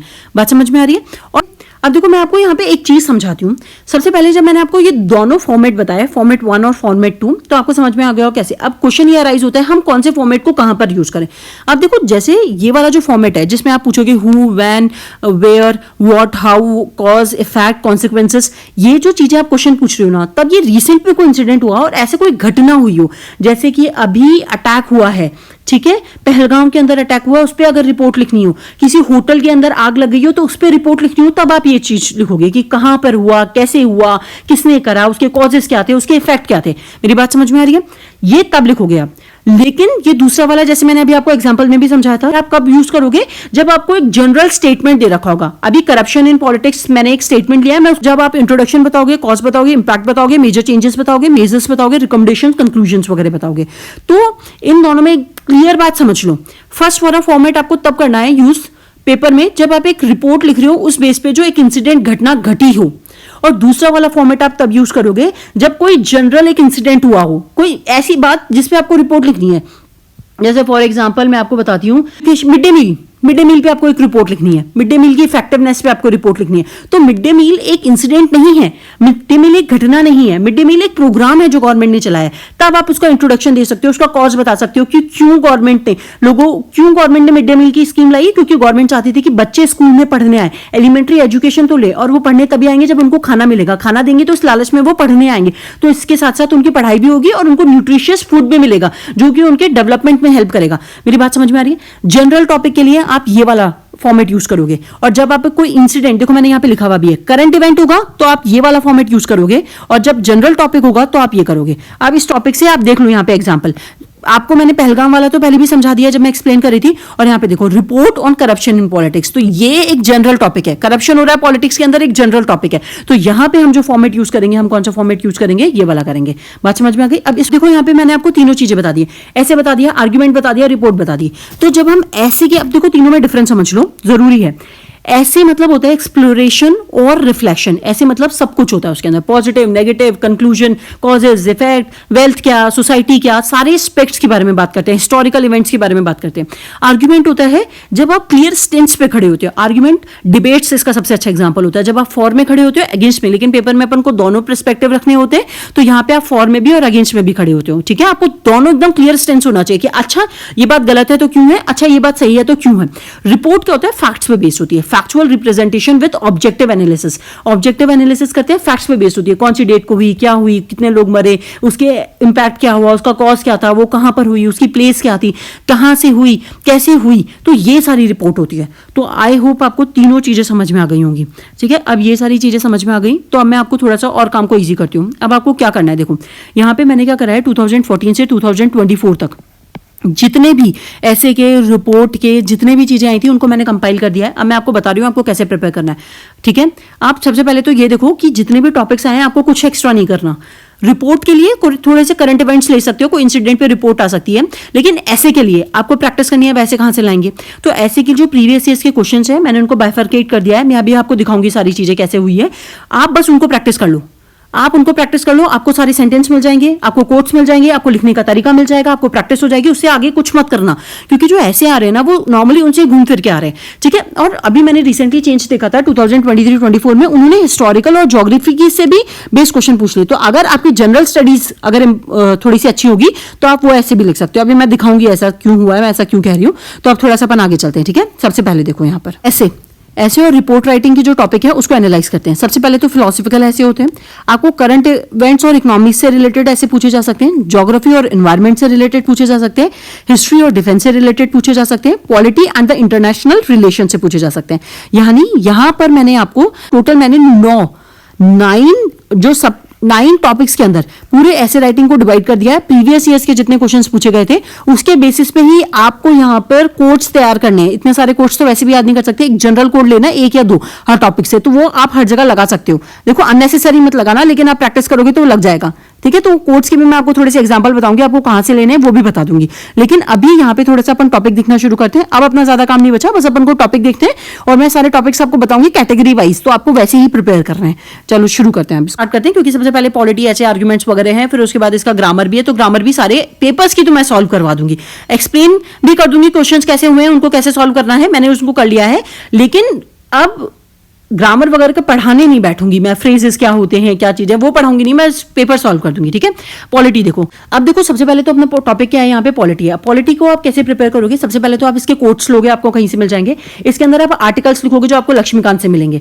पॉलिटी आप प्रिपेयर करते वक्त आर्टिकल्स का भी ध्यान रखना, ठीक है। आर्टिकल्स आपको लिखने, तो आप पॉलिटी से जितने रिलेटेड ऐसे आते हैं उनके अंदर आप आर्टिकल्स मेंशन करोगे। कोई केस हुआ है तो वो भी आप मेंशन कर सकते हो अगर आपकी मर्जी है, आपको याद है तो। वैसे सीडीएस वगैरह में इतने केसेस वगैरह नहीं आते, लेकिन जो मैंने करवाए हैं वो तो याद रखना, क्योंकि आपको शाहबानो केस है वो वुमेन एम्पावरमेंट में काम आ जाएगा। ऐसे बहुत सारे केसेस करवाएं तो वो थोड़े से ध्यान रखना, ठीक है। अब देखो यहाँ पे religious fundamentalism are challenge to national security, धार्मिक कट्टरतावाद राष्ट्रीय सुरक्षा के लिए चुनौती है। तो ये रिलीजियस, तो आप सेक्युलर का एग्जांपल दोगे, आर्टिकल जो अपने कॉन्स्टिट्यूशन के अंदर फंडामेंटल राइट्स है उसके बारे में बात करोगे, ठीक है। Child labour an accepted endemic reality in India, बाल मजदूरी बाल श्रम भारत की एक संस्थानिक वास्तविकता। तो यहाँ पे क्या हो रहा है, चाइल्ड लेबर फंडामेंटल राइट्स के अंदर है। फोर्स और चाइल्ड लेबर को मना करा गया 23-24 आर्टिकल, अगर आपको थोड़ा सा ध्यान होगा तो वहां पे आप बात करोगे। Rule of governor in Indian polity, भारतीय राज्य व्यवस्था में राज्यपाल की भूमिका। तो गवर्नर का रोल, फिर वापस से पॉलिटी का क्वेश्चन है, पॉलिटी में गवर्नर का क्या रोल होता है, तो आप स्टेट के अंदर उसको एक्सप्लेन करोगे, रिसेंट का एग्जांपल दोगे, उसके अंदर कॉन्फ्लिक्ट भी बताओगे। अगर नेगेटिव सेंटेंस में लिखोगे कि एलजी जो दिल्ली के अंदर है, एलजी और जो आप गवर्नमेंट थी पहले उसके अंदर और अरविंद केजरीवाल के अंदर जो गवर्नमेंट में टसल चल रहा था, और जो गवर्नर होता है वो कैसे अपने पावर का मिसयूज करके ऑर्डिनेंस लेकर आता है, इमरजेंसी वगैरह प्रेसिडेंट रूल लगा देता है, तो वो सारी चीजें आप बात करोगे। स्टेट इमरजेंसी यानी कि प्रेसिडेंट रूल लगा देता है, तो वो सारी बात करोगे। कहां से मिलेगा आपको, लक्ष्मीकांत से मिल जाएंगे ये सारे टॉपिक्स, ठीक है। फिर देखो, India needs to redefine the relations between centre and the state, Bharat को केंद्र एवं राज्यों के आपसी रिश्तों की पुनर्व्याख्या करने की आवश्यकता है। ये आपको कहां से मिलेगा, सेंटर और स्टेट रिलेशन से मिलेगा। तो वहां पे स्टेट लिस्ट आप शेड्यूल 7 बताओगे कि सेंटर ने आप यहाँ पे शेड्यूल 7 की बात करोगे, जिसके अंदर 3 लिस्ट डिवाइड है, स्टेट की, कॉन्करेंट की, यूनियन की। फिर आप यहाँ पे जोनल काउंसिल के बारे में बता सकते हो। फिर आप यहाँ पे इंटर स्टेट जो रिलेशंस है उनके बारे में बता सकते हो। यहाँ पे आप जो सुप्रीम कोर्ट है उसका जो ओरिजिनल ज्यूरिडिक्शन है उसके बारे में बता सकते हो कि वो डिस्प्यूट अगर अराइज हो जाता है तो वो जाके सॉल्व करेगा। तो यहाँ पे ये पॉलिटी का टॉपिक्स हैं, ये आराम से हो जाएंगे आपसे। आपको बस आपका जो जीएस वाला पार्ट है वो स्ट्रांग होना चाहिए। फिर देखो उसके बाद यहाँ पे देखो, the need for common civil code in India, Bharat में समान नागरिक संहिता की आवश्यकता। यहाँ पे आप आर्टिकल 44 की बात कर सकते हो, डीपीएसपी में यूनिफॉर्म सिविल कोड की बात कर सकते हो, ठीक है। फिर यहाँ पे देखो, civil wrongs emerging from religious bigotry constitutional punishable, धार्मिक कट्टरता जे नागरिक अपराध संविधान के अंतर्गत दंडनीय है।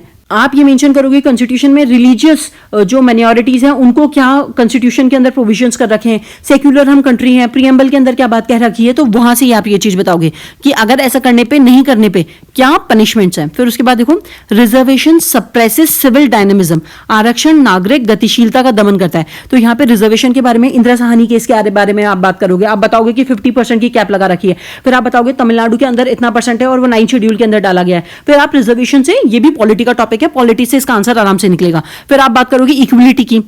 फिर यहाँ पे देखो, education and awareness are the critical pillars for the success of democracy. अब ये वाला क्वेश्चन जो इकोनॉमिक्स में भी जा सकता है, करंट में भी जा सकता है, लेकिन मैंने यहाँ पे इसलिए लिख दिया क्योंकि यहाँ पे डेमोक्रेसी की बात हो रही है। तो डेमोक्रेसी कैसे चलती है, लोकतंत्र कैसे चलता है, शिक्षा में जागरूकता होगी तो लोग जो होंगे वो इस बात में सजग होंगे कि उनको अपने नेता के, अपने लीडर के रूप में किसको चुनना है। अभी नरेंद्र मोदी को चुना है तो उन्होंने बताया है, आप ये एग्जाम्पल दे सकते हो कि पाकिस्तान का मुंहतोड़ जवाब दिया है हमारी जो लीडरशिप है उसने, ठीक है। फिर आप यहाँ पे देखोगे, non performing parliament unhealthy trend in democracy, यहाँ पे भी डेमोक्रेसी के बारे में बात है। आप यहाँ पे बताओगे कि अनहेल्दी कैसी डेमोक्रेसी थी। पहले हमारे पास देखो, यहाँ पे वैसे तो किसी भी लीडर का आपको नाम नहीं लेना नेगेटिव सेंस में, पॉजिटिव में आप बता सकते हो लेकिन नेगेटिव सेंस में नहीं लेना, ये अच्छा नहीं होता।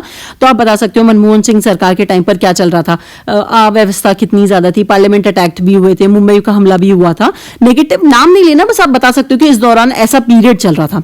The complexity and unpredictability of Indian politics, कैसे कॉम्प्लेक्स है और कितना अनप्रिडिक्टेबल है, हमें नहीं पता होता कौन जीतने वाला है। हरियाणा के अंदर कांग्रेस आने वाली थी लेकिन बीजेपी आ गई, तो यहाँ पे और आप ये भी बताओगे कैसे अनप्रिडिक्टेबल है। आप लोगों को पता होगा कि महाराष्ट्र के अंदर पहले क्या केस हुआ था, फिर शिवसेना को टूट गई थी, फिर शिवसेना के पार्ट हो गए, अलग अलग हो गए, फिर बीजेपी के साथ उन्होंने कोलिशन करके गवर्नमेंट बना ली मिडिल में। तो ये सारी चीजें हैं इंडियन पॉलिटिक्स के बारे में आप बताओगे। Party politics in India is a flourishing family business, आप बताओगे कैसे फैमिली को सपोर्ट करा जाता है। तमिलनाडु के अंदर इसका एग्जाम्पल दे सकते हो, ममता बनर्जी का एग्जाम्पल दे सकते हो, कांग्रेस का इसका एग्जाम्पल आप देख सकते हो। ममता बनर्जी जो उनके भतीजे हैं अभिषेक बनर्जी, उनको लाने में लगी हुई है। वैसे ही आप बिहार के अंदर लालू जो यादव है उनके तेजस्वी प्रकाश और वो जो उनके बेटे हैं उनके बारे में बात हो सकती है। कांग्रेस का एग्जाम्पल राहुल, जवाहरलाल नेहरू, इंदिरा गांधी, राजीव गांधी और फिर उनके बाद राहुल गांधी, तो यही पीढ़ी चलती आ रही है। तो पॉलिटिक्स के अंदर कैसे फैमिली बिजनेस पनप रहा है वो चीज आपको बतानी है। तो ये सारे आपको पॉलिटी से समझ में आए जो क्वेश्चन अपन से पूछे गए थे। फिर उसके बाद देखो, आप देखो यहाँ पे मैं आपको क्या कर रही हूँ, क्यों ऐसा करवा रही हूँ साथ में। जब आप पॉलिटी से रिलेटेड टॉपिक प्रिपेयर करोगे ना, तो आप आर्ग्यूमेंट्स देखो, आर्ग्यूमेंट, रिपोर्ट और ऐसे लिखने का तरीका अलग होता है, फॉर्मेट तीनों का अलग होता है, लेकिन टॉपिक तो सेम ही होता है। तो पॉलिटी के अंदर आप जब प्रिपेयर कर रहे हो, पॉलिटी से प्रिपेयर कर रहे हो सारे टॉपिक्स, तो वहां पे आपका आर्ग्यूमेंट और रिपोर्ट्स भी प्रिपेयर हो जानी चाहिए। रिपोर्ट्स नॉर्मली जो होती है वो करंट इवेंट्स पे होती है, लेकिन जनरल पे भी हो सकती है। मैंने आपको पहले भी बता दिया एग्जाम्पल देखिए। अब देखो जैसे आर्ग्यूमेंट्स में आपको लिखना है प्री पोल अलायंस जो होते हैं वो बेटर होते हैं पोस्ट पोल पार्टनरशिप से। डेमोक्रेसी जो होती है slow down the pace of development, कैसे डेवलपमेंट नहीं होता। इसका आप एग्जांपल चाइना का और इंडिया का दे सकते हो। इंडिया कितना पीछे है और चाइना कहां पहुंच चुका है, वहां पे डेमोक्रेसी नहीं है। Political awareness among the social elite is consequential, political awareness जो सोशल के लोग हैं उनमें कितनी है। फिर कैपिटल पनिशमेंट है जो हीनियस क्राइम के लिए दिया जाता है, तो वो भी आप एक्सप्लेन कर सकते हो। तो ये सारे पॉलिटी से रिलेटेड है, लाइफ और लिबर्टी वगैरह के बारे में बात करोगे। और यहाँ पे देखो रिपोर्ट्स में आपको penetration of the left wing extremist in tribal area, corruption in politics, इसका मैंने आपको एग्जांपल बताया था। द राइजिंग जुवेनाइल अब्यूज, तो यहाँ पे जो बच्चे होते हैं उनके बारे में बात करी गई है। Poll violence in the West Bengal, report में पोल जो है इलेक्शंस हुए होंगे तो उसके टाइम पे वायलेंस हुआ, इसलिए उन्होंने रिपोर्ट में पूछ लिया 21 में। वोटर टर्नआउट इन इलेक्शन, तो इलेक्शंस में जो वोटर का टर्नआउट होता है उसके बारे में बात कर ली। तो ये वाले जो सारे टॉपिक्स हैं, देखो ये मैंने एकदम बाइफर्केशन कर दिया कि ये पॉलिटी से रिलेटेड है। तो आप जब पॉलिटी कर रहे हो तो आप सोच सकते हो कि इन क्वेश्चंस को पॉलिटी में कैसे आपको इंट्रोडक्शन, कैसे आर्टिकल को इंट्रोड्यूस करना है, कैसे आपको ये चीज बतानी है। मेरी बात समझ में आ गई? तो यहां पर अपन टॉपिक वाइज रिपोर्ट, आर्ग्यूमेंट तीनों चीजों देखेंगे, तीनों चीजों को देखेंगे। अब हमारे पास आता है इंटरनेशनल रिलेशंस। ठीक है, इंटरनेशनल रिलेशन से भी रिलेटेड उन्होंने ऐसे पूछ रखा है, सिनो पाक alliance and the Indian security, चीन पाक गठबंधन और भारत की सुरक्षा। आप बताओगे कि पाकिस्तान अभी भी देखो, जिसका अभी रिसेंट एग्जांपल है ड्रोन्स वगैरह, वो कहां से खरीदे उन्होंने? F-16 शायद उनका फाइटर है, वो कहां से खरीदा है उन्होंने? चाइना से खरीदा है, जिसको भारत ने अभी गिरा दिया है। तो यहाँ पे और भारत की सुरक्षा पे कैसे उसको फंडिंग करता है। फिर देखो यहाँ पे the owners of maintaining healthy relations with Nepal, तो यहाँ पे नेपाल के जो से स्वस्थ रिश्ते कायम करने की, रखने की जिम्मेदारी भारत की है। तो भारत की कैसे है, क्योंकि जो चाइना है और इंडिया है उनके बीच में ये बफर स्टेट है, और अभी नेपाल के जो पीएम है ओली करके उन्होंने ये स्टेटमेंट दिया है कि हमारी धरती भारत के खिलाफ यूज नहीं करने देंगे। फिर उसके बाद यहाँ पे देखो India versus China in the context of emerging economy in the south Asia, America जो है वो अगेंस्ट चाइना के हो गया, इसलिए वो भारत को सपोर्ट कर रहा है। फिर इकोनॉमी जो द्वंद्व चल रहा है, चाइनीज माल हर जगह मिल रहा है, तो आप वो बताओगे। फिर यहाँ पे देखो emerging threats to Indian internal security, India की जो इंटरनल सिक्योरिटी है, आंतरिक सुरक्षा है, उसके समक्ष क्या क्या खतरे हैं उसके बारे में बताओगे। फिर देखो Chinese economic policy in the countries bordering India, China की जो इकोनॉमी पॉलिसी है वो क्या है, अपने सस्ते सामान को बेचना, डंपिंग करना। ठीक है, फिर infiltrators are the threat to Indian security, घुसपैठिए भारत की सुरक्षा के लिए खतरा है। आपको ये बताना है कि बांग्लादेश से जब इलेक्शंस होते हैं तो बहुत सारे माइग्रेंट्स आते हैं, वोट करके चले जाते हैं। अभी रिसेंटली आपने केस देखा होगा कि जब पाकिस्तान नागरिकों को निकालने की बात आई, तो ऐसा मैंने एक न्यूज में पढ़ा था कि 22 लेडीज यहाँ पे रह रही है, उनके 95 बच्चे हैं, वो रह रहे हैं, उनके पास वोटर ID कार्ड भी है, उनके पास सारे हैं, और वो पाकिस्तानी नागरिक है। ऐसे बहुत सारे केसेस हैं, आप एग्जांपल में कोट कर सकते हो। ठीक है, फिर यहां पे देख सकते हो 2023 में पूछा गया India as an emerging leader in the new world order, तो यहां पे आप मोदी जी का उदाहरण देके बता सकते हो। अभी वॉर का एग्जांपल आप दे सकते हो कि कैसे अमेरिका है उसने सपोर्ट, मतलब वो इंडिया के सपोर्ट में, रशिया खुल के सपोर्ट में, अमेरिका बोल रहा है पाकिस्तान का, वैसे वो हमेशा पाकिस्तान को फंडिंग करता था, लेकिन इस बार उसने बोला कि दोनों अपना जो है सुलझारा जो करना है वो अपने आप को देखें। और बहुत सारी कंट्री, रशिया इंडिया के साथ खड़ा हुआ है, नेपाल ने ऐसा स्टेटमेंट दिया है, बांग्लादेश की तो वैसे भी हालत बुरी चल रही है, छोटा भी नेशन है वो, तो बड़ा भी है भी नहीं, और फ्रांस वगैरह हैं वो तो राफेल वगैरह अपन को देते रहते हैं। तो आपको बताना है कि एग्जाम्पल्स के थ्रू आपको समझानी है अपनी बात। और यहाँ पे देखो अभी रिसेंटली, अभी कल की न्यूज है, जो पाकिस्तान है उसको आईएमएफ ने लोन सेक्शन कर दिया। इतनी ज्यादा हिपोक्रेट्स है ना ये, जो वर्ल्ड के ये बड़े बड़े इंस्टीट्यूट्स हैं वो ग्रे लिस्ट में डाल देते हैं, फिर उसको निकाल देते हैं। फिर अब लोन क्यों सैंक्शन करा है उसका, पाकिस्तान का लोन सैंक्शन करने का क्या, भारत ने उस चीज को एकदम, भारत ने वोटिंग से मना कर दिया था। लेकिन इसका मतलब है आप टेरर फंडिंग कर रहे हो, और फिर उसके बाद भी मेरे को तो नहीं लगता कि उनको लोन देना चाहिए था। लोग मर रहे हैं, लेकिन लोग मरेंगे तभी तो उनको समझ में आएगा कि उनको मिलिट्री का जो रूल है उसको खत्म करना है और वहां पे डेमोक्रेसी लेकर आनी है। क्योंकि देखो डेमोक्रेसी और मिलिट्री रूल में एक डिफरेंस होता है। डेमोक्रेसी को समझो, डेमोक्रेसी में क्या है, चाहे लीडर कितना भी करप्ट हो, लेकिन जब वो चुनाव के लिए आएगा ना, जब वो अपने वोट मांगने आएगा ना, तो जनता की सुनेगा, वो सुनेगा तो सही। लेकिन जो मिलिट्री रूलर होता है उसको कोई फर्क नहीं पड़ता, जनता भाड़ में जाए, उसको कोई फर्क नहीं पड़ता। उसको अपनी, उसकी सैलरी भी आ रही है ना, उसके लिए 5 साल के चुनाव हो रहे हैं ना, उससे जनता से कोई मतलब है। जनता भूखी मर रही है तो मरे, उसको कोई फर्क नहीं पड़ेगा। आप देखो यहाँ पे, अगर आपने देखा भी तो पाकिस्तान के जितने भी न्यूज वगैरह देखी, सब बोल रहे हैं कि पाकिस्तान के जनरल वगैरह के घर लंदन के अंदर है। उनके रिटायर होने के बाद वो लंदन वगैरह, जो स्कॉटलैंड वगैरह होते हैं, वहां पे जाके बस जाते हैं। क्यों बस जाते हैं? क्योंकि वहां पर, और जो पाकिस्तान है ना, पाकिस्तान धर्म पे बना है। इंडिया जो है ना वो भारत धर्म पे नहीं बना। भारत है, भारत कुल से है। मैंने आपको पहले भी बताया था, भारत हिंदू धर्म पनपा है यहां से, मतलब हिंदू सनातन धर्म है, मतलब भारत की भूमि ही हिंदू धर्म से। लेकिन फिर भी हम, कोई चाहे हिंदू हो चाहे मुस्लिम हो, अगर वो ट्रू इंडियन है ना, उसके लिए राष्ट्र सर्वप्रथम होगा। लेकिन पाकिस्तानियों के लिए पाकिस्तान सर्वप्रथम नहीं है, उनके लिए धर्म है। वो धर्म पे बने, वो धर्म के लिए लड़ रहे हैं, और हम अपने देश के लिए लड़ रहे हैं, इसलिए हम हमेशा जीतेंगे उनसे। बात समझ में आ रही है? तो यहाँ पे देखो, इंटरनेशनल रिलेशंस बहुत कॉम्प्लिकेटेड टॉपिक है, लेकिन यहाँ पे आप जब करोगे तो ये आप थोड़े से पॉइंट्स ध्यान रख लेना। चाइना से रिलेटेड उन्होंने ज्यादा क्वेश्चन पूछे, अभी पाकिस्तान से रिलेटेड वो पूछ सकते हैं रिसेंटली, तो आप टेररिज्म वगैरह पे ये चीज प्रिपेयर करके जाना। यहाँ पे तो आए नहीं है क्योंकि उस टाइम पे हुआ नहीं था, लेकिन टेररिज्म जैसे टॉपिक हो गया, पाकिस्तान जैसे टॉपिक हो गया, उस पे ये सारे प्रिपेयर करके जाना। सीएपीएफ का जो पेपर है वो आर्म्ड फोर्स के लिए ही होता है। तो यहाँ पे क्या है, डिफेंस से रिलेटेड भी कुछ ऐसे राइटिंग और रिपोर्ट्स वगैरह में पूछे जाते हैं। तो टॉपिक्स थोड़ा सा देख लो। The role of Indian army in nation building, आपको इस पे प्रिपेयर करना है। The emerging presence of women in Indian arm force. ये देखो, आर्म फोर्स पे तो अब आपको बहुत ज्यादा, इस आर्म्ड फोर्स पे तो आपको अब बहुत ज्यादा मटेरियल मिल सकता है। रीसेंट एग्जांपल चेप देना, हर जगह काम करेगा। सोफिया कुरैशी का एग्जांपल दे देना, कैसे वो लीड कर रही हैं, कैसे वो पूरी प्रेस कॉन्फ्रेंस कर रही हैं। 2 लेडीज जो एक आर्मी से हैं और एक एयरफोर्स से हैं, दोनों रिप्रेजेंट कर रही हैं। ठीक है, आप बहुत सारे एग्जांपल्स दे सकते हो। The Indian arm forces are a combination of strategic thinking and timely action. तो कैसे, ये तो आर्म फोर्सेज पे अब मुझे लगता नहीं आपको मैटर की जरूरत है, सब अभी चेपना ये जो पाकिस्तान और इंडिया के अंदर चल रहा है। ठीक है, फिर उसके बाद देखो, global piece and national defence budget. तो आपको यहां पे बताना पड़ेगा कि ग्लोबल पीस तभी मेंटेन रह सकता है जब न्यूक्लियर पावर हो। आप देखो, अगर मैं आपको बता रही हूं एक चीज की, जैसे कोई भी कंट्री, पाकिस्तान हमें कैसे धमकाता है, हम न्यूक्लियर पावर है। या फिर ट्रंप ने ये बात कही थी, उसको किसी ने धमकाया था कि हम ये जो ब्लैक बॉक्स लेके वो दिखाने के लिए नहीं घूमते, तो वो भी न्यूक्लियर अटैक वगैरह के लिए। तो नेशनल डिफेंस का जो बजट है, अभी मैं रिसेंटली एक और रील देखी थी, तो उसके अंदर लिखा हुआ था कि जो 18% जो कैरेमल पॉपकॉर्न होता है, उस पर जो 18% का जीएसटी लगता है, वो कहाँ जा रहा है, वो पैसा जा रहा है नेशनल डिफेंस के अंदर, और जो आज हमारे काम आ रहा है। तो बात समझ में, आप वो चीजें ऐसे समझा सकते हो। वाला है अपने पास the recent achievements of the Indian nuclear scientist. तो न्यूक्लियर साइंटिस्ट के क्या क्या रीसेंट अचीवमेंट्स हुए हैं, आप बता सकते हो आराम से। अब यहाँ पे देखो, ये मैंने ना साइड में ईयर्स लगा रखे हैं, तो ध्यान रखना ये सारी चीजें। ये ईयर्स पे जो क्वेश्चंस पूछे गए, रिपोर्ट आई थी, रिपोर्ट में पूछा था power flows from barrel of the gun. जिसके पास जितना ज्यादा आर्म्स होंगे, ये सारे हथियार होंगे, उसके पास उतना ज्यादा पावर होगा। सिंपल सी बात है।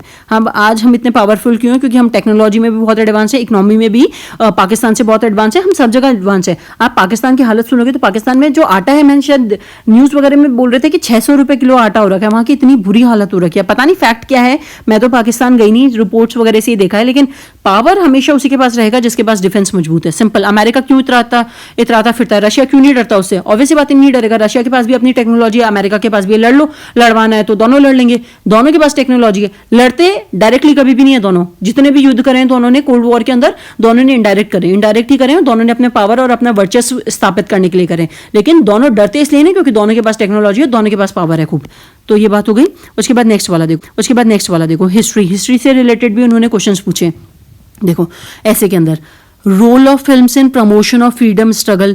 2014 का स्वाधीनता संग्राम के प्रोत्साहन में फिल्मों की भूमिका आप बता सकते हो, रंग दे बसंती का एग्जाम्पल दे सकते हो, मदर इंडिया का एग्जाम्पल दे सकते हो, बहुत सारी मूवीज आप समझा सकते हो, कैसे रानी लक्ष्मीबाई का एग्जाम्पल दे सकते हो। Sardar Patel's roles in Indian freedom movement and afterward, भारतीय स्वतंत्रता आंदोलन में और तत्पश्चात सरदार पटेल की भूमिका, यूनिफिकेशन करा था वो बता सकते हो, अहमदाबाद के अंदर उन्होंने जो स्ट्राइक करी थी वो चीज बता सकते हो। तो रोल बता सकते हो पहले और आफ्टर, ऐसे तोड़ के ब्रेक करके सब हेडिंग्स लगा लगा के। फिर यहाँ पे देखो what can be done to stop wars, war को खत्म करने के लिए, रोकने के लिए क्या किया जा सकता है। ट्राइबल का जो रेसिस्टेंस है कॉलोनियल रूल को, तो यहाँ पे जो देखो मैंने बोला ना हिस्ट्री के जो टॉपिक हैं थियोरेटिकल, आप संथाल मूवमेंट बता सकते हो, बहुत सारे मूवमेंट्स जो कुकाऊ आंदोलन बता सकते हो। तो ये ट्राइबल के जो रेसिस्टेंस मूवमेंट हुए थे पीजेंट्स वगैरह के, वो आप बता सकते हो। इंग्लिश इन इंडिया, फिर यहाँ पे डेविएंस और वेरिएंस बता सकते हो कि इंग्लिश जो थे इंडिया में उसका क्या प्रभाव पड़ा था, तो कैसी डिफरेंस था, क्या वेरिएंस आया था, वो चीजें बता सकते हो। तो अगर आप देखोगे यहाँ पे टॉपिक आपका जीएस स्ट्रांग होगा तो आप ये वाले टॉपिक्स भी अटेम्प्ट कर सकते हो। फिर उसके बाद ज्योग्राफी से देखो, ज्योग्राफी से 2024 में पूछा गया है इन्होंने, तो ज्योग्राफी से 2024 तो मैंने बोला आपको जो आपका जनरल स्टडीज जो कोर सब्जेक्ट्स हैं वो आपको स्ट्रॉन्ग करना है। देखो यहाँ पे importance of tropical rain forest, अब आपको अगर ट्रॉपिकल रेन फॉरेस्ट ही नहीं पता होगा तो आप कैसे लिख पाओगे ऐसे, तो ट्रॉपिकल रेन फॉरेस्ट क्या होते हैं आपको पता होनी चाहिए, और ये किसका पार्ट है, ज्योग्राफी का। फिर देखो tribal cultures in the age of globalisation, तो जो ग्लोबलाइजेशन हो रहा है उसके अंदर ट्राइबल कल्चर को हम कैसे प्रोटेक्ट कर रहे हैं, क्या उनका स्टैंड है, वो चीज हमें बतानी है। तो आपको पता होना चाहिए कि ग्लोबलाइजेशन क्या है, ट्राइबल कल्चर्स क्या है, यहाँ पे आपको भील जाति क्या है, जनजाति सहेरिया वगैरह जो सारी जनजातियां छोटी मोटी, उनका एग्जाम्पल लेकर आपको बताना है, उनका कल्चर समझाना है। फिर ग्लोबलाइजेशन में वो कैसे सपोर्ट कर रहे हैं या फिर वो कैसे एडवर्सली इंपैक्ट कर रहे हैं, ये सारे पॉजिटिव नेगेटिव बताने, ऐसे रिपोर्ट के हिसाब से आपको लिखना है, आर्ग्यूमेंट का फेवर और अगेंस्ट में। उसके बाद नेक्स्ट टॉपिक देखो एनवायरमेंट, एनवायरमेंट से क्या है, एनवायरमेंट से क्वेश्चन पूछा गया है impact of climate change on agriculture and cropping pattern in India. उसके बाद नेक्स्ट वाला देखो disaster management system in India, Bharat में आपदा प्रबंधन व्यवस्था, farmer suicide in India sign of impending disaster, Bharat में किसान आत्महत्याएं भावी व्यापक खतरे का घातक, is development possible at the cost of environment, क्या वातावरण की कीमत पर विकास संभव है, urbanisation of India is nothing but blind westernisation, Bharat का शहरीकरण अंध पश्चिमीकरण के अतिरिक्त कुछ और नहीं है। तो आप बता सकते हो ग्लोबलाइजेशन कैसे जो है स्काई स्क्रैपर्स बनाए जा रहे हैं। और अभी इसका हैदराबाद के अंदर एक जंगल था ना, एग्जाम्पल याद नहीं आ रहा, यूनिवर्सिटी के पीछे था, फिर यूनिवर्सिटी के स्टूडेंट्स ने उस पर विरोध करा था, और ये एक बहुत अच्छी न्यूज आई है अभी कल ही सुप्रीम कोर्ट का, मैंने वो पढ़ा था उसी, देखो मुझे नाम याद नहीं आ रहा, मैं याद करने की कोशिश कर रही हूँ, लेकिन अभी सुप्रीम कोर्ट ने कल ही जजमेंट दिया है कि वापस से जितने भी प्लांट्स उन्होंने डिफॉरेस्टेशन मतलब जितने भी प्लांट्स वगैरह काटे हैं वो सारे प्लांट करने पड़ेंगे उनको उस जगह पे, और खाली करना पड़ेगा। वो इंडस्ट्रियलाइजेशन वहां पे कुछ साइबर सिटी हब बनाने वाले थे, वो उसके लिए मना कर दिया है। तो ये आप बताओगे कि अर्बनाइजेशन इंपैक्ट कैसे कर रहा है एनवायरनमेंट पे। फिर cleaning and connecting the rivers of India, इस पे आप बताओगे। यहाँ पे सारे एनवायरनमेंट से रिलेटेड टॉपिक है। Sustainable farming is the need of a hour than rhetorical promises, तो आपको ये बताना है कि सस्टेनेबल फार्मिंग, ऑर्गेनिक फार्मिंग के बारे में बताओगे। पॉइजन्स जो होते हैं, सॉइल की जो फर्टिलिटी होती है वो खराब हो जाती है, फिर उसके रखने के लिए हम क्या करना चाहिए, ऑर्गेनिक फार्मिंग या सस्टेनेबल फार्मिंग हमें क्यों करनी चाहिए, क्योंकि हम आज तो यूज करें और हमारी फ्यूचर जनरेशन आने के लिए भी उसको संभाल के रखें। The campaign to save the endangered species, तो यहाँ पे आप बताओगे कि गवर्नमेंट कितने प्रोग्राम्स चला रही है, क्यों जरूरी है, कैसे कर रही है गवर्नमेंट, उन्होंने क्या बफर जोन बना रखा है, कितने नेशनल पार्क्स वगैरह बना रखे हैं, किसमें कहां प्रोटेक्ट करें, एग्जांपल देके समझा सकते हो। Urbanisation is hazardous to human health, अब यहाँ पे आप देखोगे आपको अर्बनाइजेशन, तो आप एक कुछ वर्ड्स को कीवर्ड्स को प्रिपेयर कर लोगे ना तो आपके क्वेश्चंस हो जाएंगे पेपर में, बिलीव करो। ये E waste the dark sides of the digital revolutions, इसलिए मैंने आपको एक एक क्वेश्चंस बता रही हूँ जो अभी तक पूछे गए, इसलिए क्योंकि आपको समझ में आए कि ये पेपर्स टॉपिक्स एक दूसरे से इतने कनेक्टेड हैं कि आप एक चीज प्रिपेयर करोगे आप आंसर्स लिख सकते हो, इसलिए तो मैंने इसको इतना अलग अलग से लिख रखा है। आप देखो यहाँ पे रिसाइडिंग ग्लेशियर्स, ये भी इन्वायरमेंट पे बेस्ड है।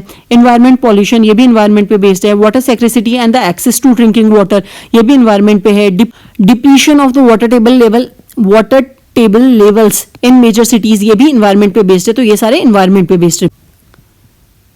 Ensuring good hygiene will give the nation better pay off than food subsidies. Hygiene को इंश्योर करना, कोविड में आप बता सकते हो उसका एग्जांपल, जिन्होंने हाइजीन मेंटेन करी वो सर्वाइव कर गए, हाइजीन नहीं थी तो लोगों की बहुत ज्यादा डेथ हुई थी क्योंकि वो बाय एयर फैल रहा था। ट्यूबरक्लोसिस का एग्जांपल दे सकते हो। ईंधन खर्च को कम करने एवं पर्यावरण के सुधार के लिए जन परिवहन तंत्र मूल आवश्यक है, ये चीज बोली गई है। ये मास ट्रांसपोर्टेशन इसका आएगा, ये 2 बार पेस्ट हो गया है, ठीक है। Mass transport systems are the key to reducing fuel expenditure. ये वाला जो फ्यूल एक्सपेंडिचर 2014 का क्वेश्चन है, इसका हिंदी में यहाँ पे, इसका मैं शायद लगाना भूल गई, मैंने गलती से 2 बार लगा दिया। तो यहाँ पे 2014 का पेपर मैं पीडीएफ इसी में अटैच कर रही हूँ, आप देख लेना, आपको सब कुछ दे दूंगी मैं यहाँ पर, मैं खुद रख के तो क्या ही करूंगी इन सब चीजों का। Financial inclusion is a must for inclusive growth, आप बता सकते हो। 2015 में पूछा है क्योंकि 2014 में मोदी गवर्नमेंट आई थी, फाइनेंशियल इंक्लूजन के लिए उन्होंने बैंक में जनधन योजना खोली थी, इसलिए पूछा। Revamping our banking system is the need of an hour, तो आप बताओगे कि बैंकिंग सिस्टम क्यों जरूरी है, करंट का टॉपिक था इसलिए पूछा है उन्होंने यहाँ पे। फिर 18 में पूछा उन्होंने, from economic growth to well being a paradigm shift, आर्थिक विकास से हम कैसे खुशहाली की ओर जा सकते हैं, जीडीपी हम किस नंबर पे आ गए हैं, हम कैसे इंप्रूव कर सकते हैं, ये सारी चीजें बतानी है। Farm waivers is populistic and myopic strategy change needed, क्या चाहिए कि फार्म वेवर्स जो होते हैं उनको जो दूरदर्शी होती है उसके अंदर क्या फार्म जो कृषि संबंधी छूट, जो लोक लुभावन जो वादे करे जाते हैं दिखाने के लिए करे जाते हैं, लेकिन हमें क्या चेंज करना है, स्ट्रेटेजी में क्या चेंज करना है कि उनका इंप्रूवमेंट हो सके। प्राइस राइज, कॉज और इफेक्ट, प्राइस राइज की किसी भी मूल में क्यों वृद्धि होती है, कॉज क्या हो सकते हैं, वॉर हो गई हो, सप्लाई कम हो गई हो, एनवायरनमेंट बारिश नहीं हो या फिर सूखा पड़ गया हो, बहुत सारी चीजें होती हैं। फिर यहाँ पे समझाओगे उसके इम्पैक्ट क्या क्या होंगे। फिर digital economy, opportunity and challenges, तो डिजिटल इकोनॉमी के अपॉर्चुनिटी और चैलेंजेस पे मैंने आपको एक एग्जांपल पहले ही समझा दिया था, सबसे पहले इसका एग्जांपल भी समझाया है, ऐसे में आपको कैसे लिखना है। नेक्स्ट रिपोर्ट्स में देखो इन्होंने क्या पूछा है, development and creation of job must take priority over social development.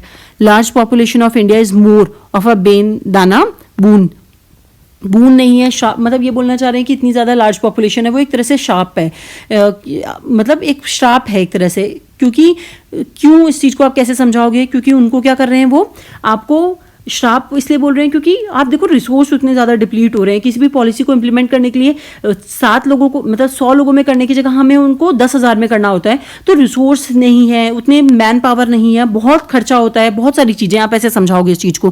फिर उसका नेगेटिव भी बताओगे कि नहीं लार्ज पॉपुलेशन है तो मैन पावर बहुत ज़्यादा है, वर्क जो है हमारे पास वर्कर्स बहुत ज़्यादा अवेलेबल हैं, लो कॉस्ट पे वर्कर्स अवेलेबल हो जाते हैं, जो पॉपुलेशन डेंसिटी है वो वर्कफोर्स भी बहुत ज़्यादा, वर्कफोर्स को भी बहुत सपोर्ट करता है, फॉरेन कंट्रीज से हमें रेमिटेंस भी बहुत ज़्यादा आता है, तो आप ऐसे समझाओगे।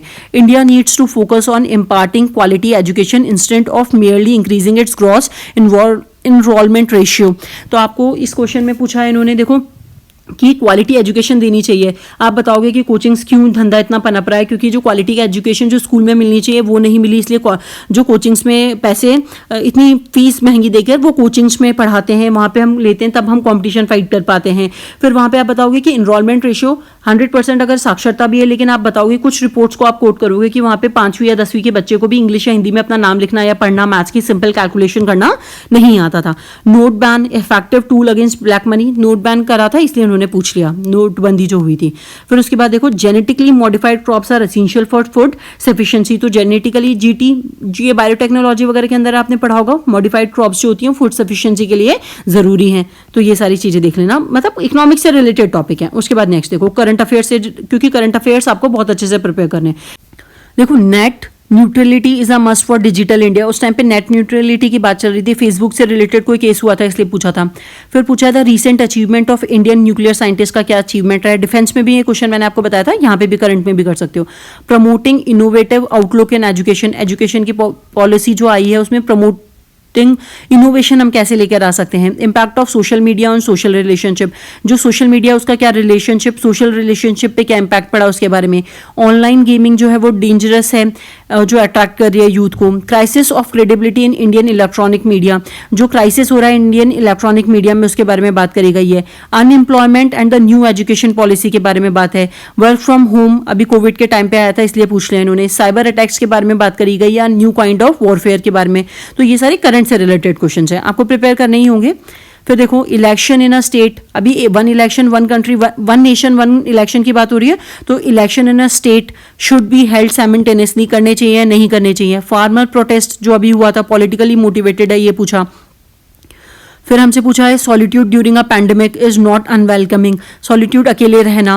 वीडियो गेम जो होते हैं वो शार्पन करते हैं माइंड को। United Nations Organisation has become redundant, ये चीज पूछी गई है। अब देखो रिपोर्ट्स में क्या पूछा है इन्होंने, राहत के बारे में पूछा है यमन के अंदर, अल्कोहल जो बैन करी गई थी बिहार में वो पूछा है, डेटा लीक जो हुआ था फेसबुक से वो पूछा है, वायलेंस पूछा है यूनिवर्सिटी कैंपस में ड्यूरिंग स्टूडेंट इलेक्शन में, ऑक्सीजन सिलेंडर क्राइसिस पूछा है दिल्ली के अंदर, rehabilitation of the war victims पूछा है। तो ये सारे करंट में रहे थे टॉपिक्स, इसलिए इन्होंने पूछे, ठीक है।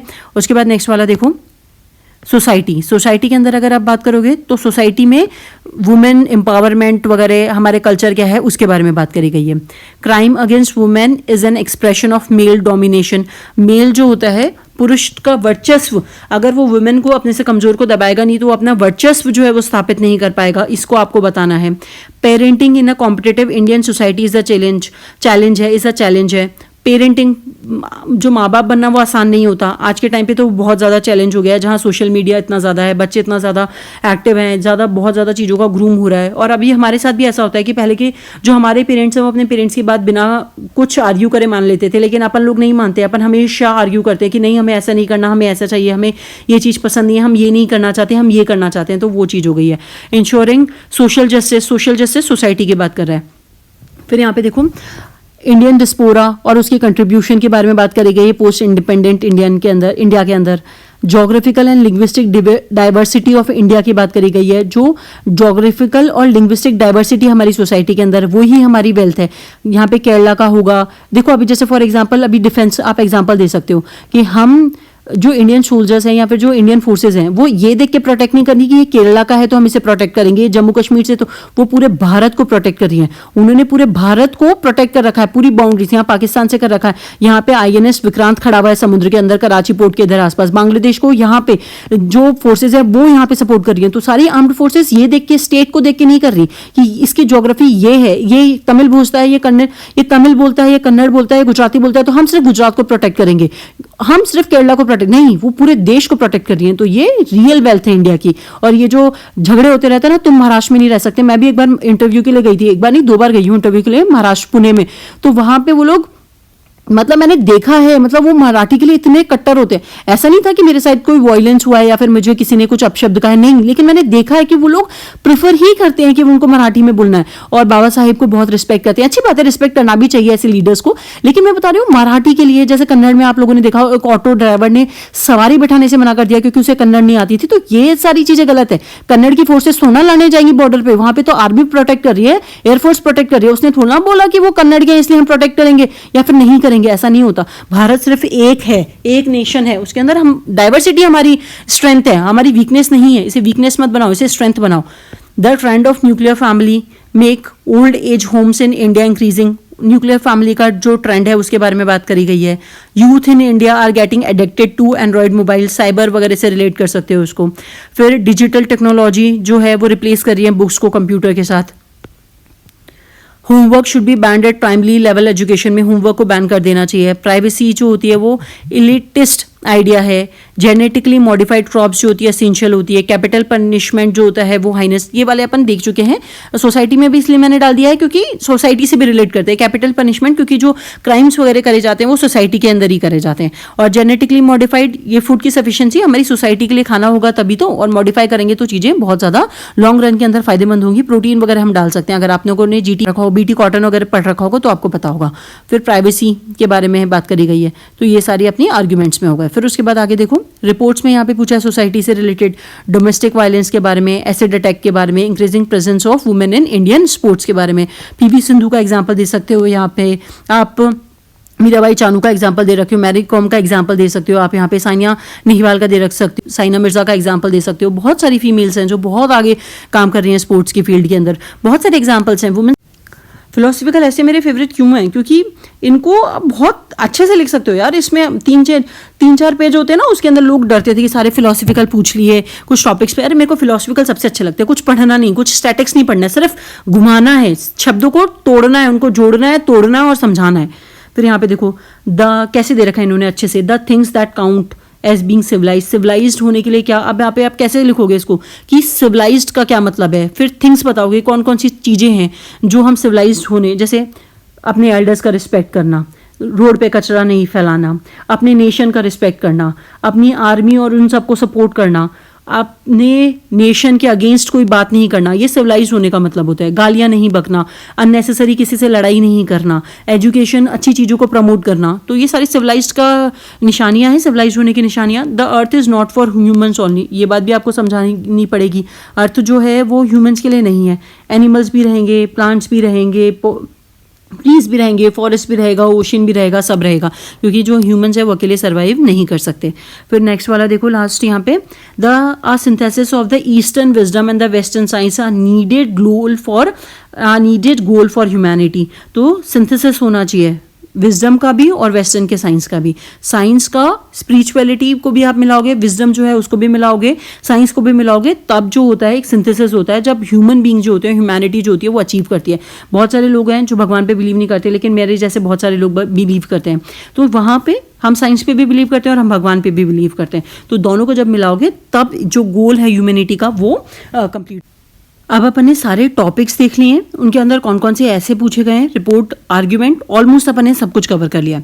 अब मैं आपको कुछ कोट्स दे रही हूँ, सारे कोट्स दे रही हूँ हर टॉपिक के बेस पे। आप वो कॉमन कोट्स हैं, आप उनको यूज करना चाहो तो आप उनको यूज कर सकते हो। कैसे यूज करने हैं, आप प्रैक्टिस करोगे तो आपको अपने आप ऑटोमेटिकली पता चल जाएगा।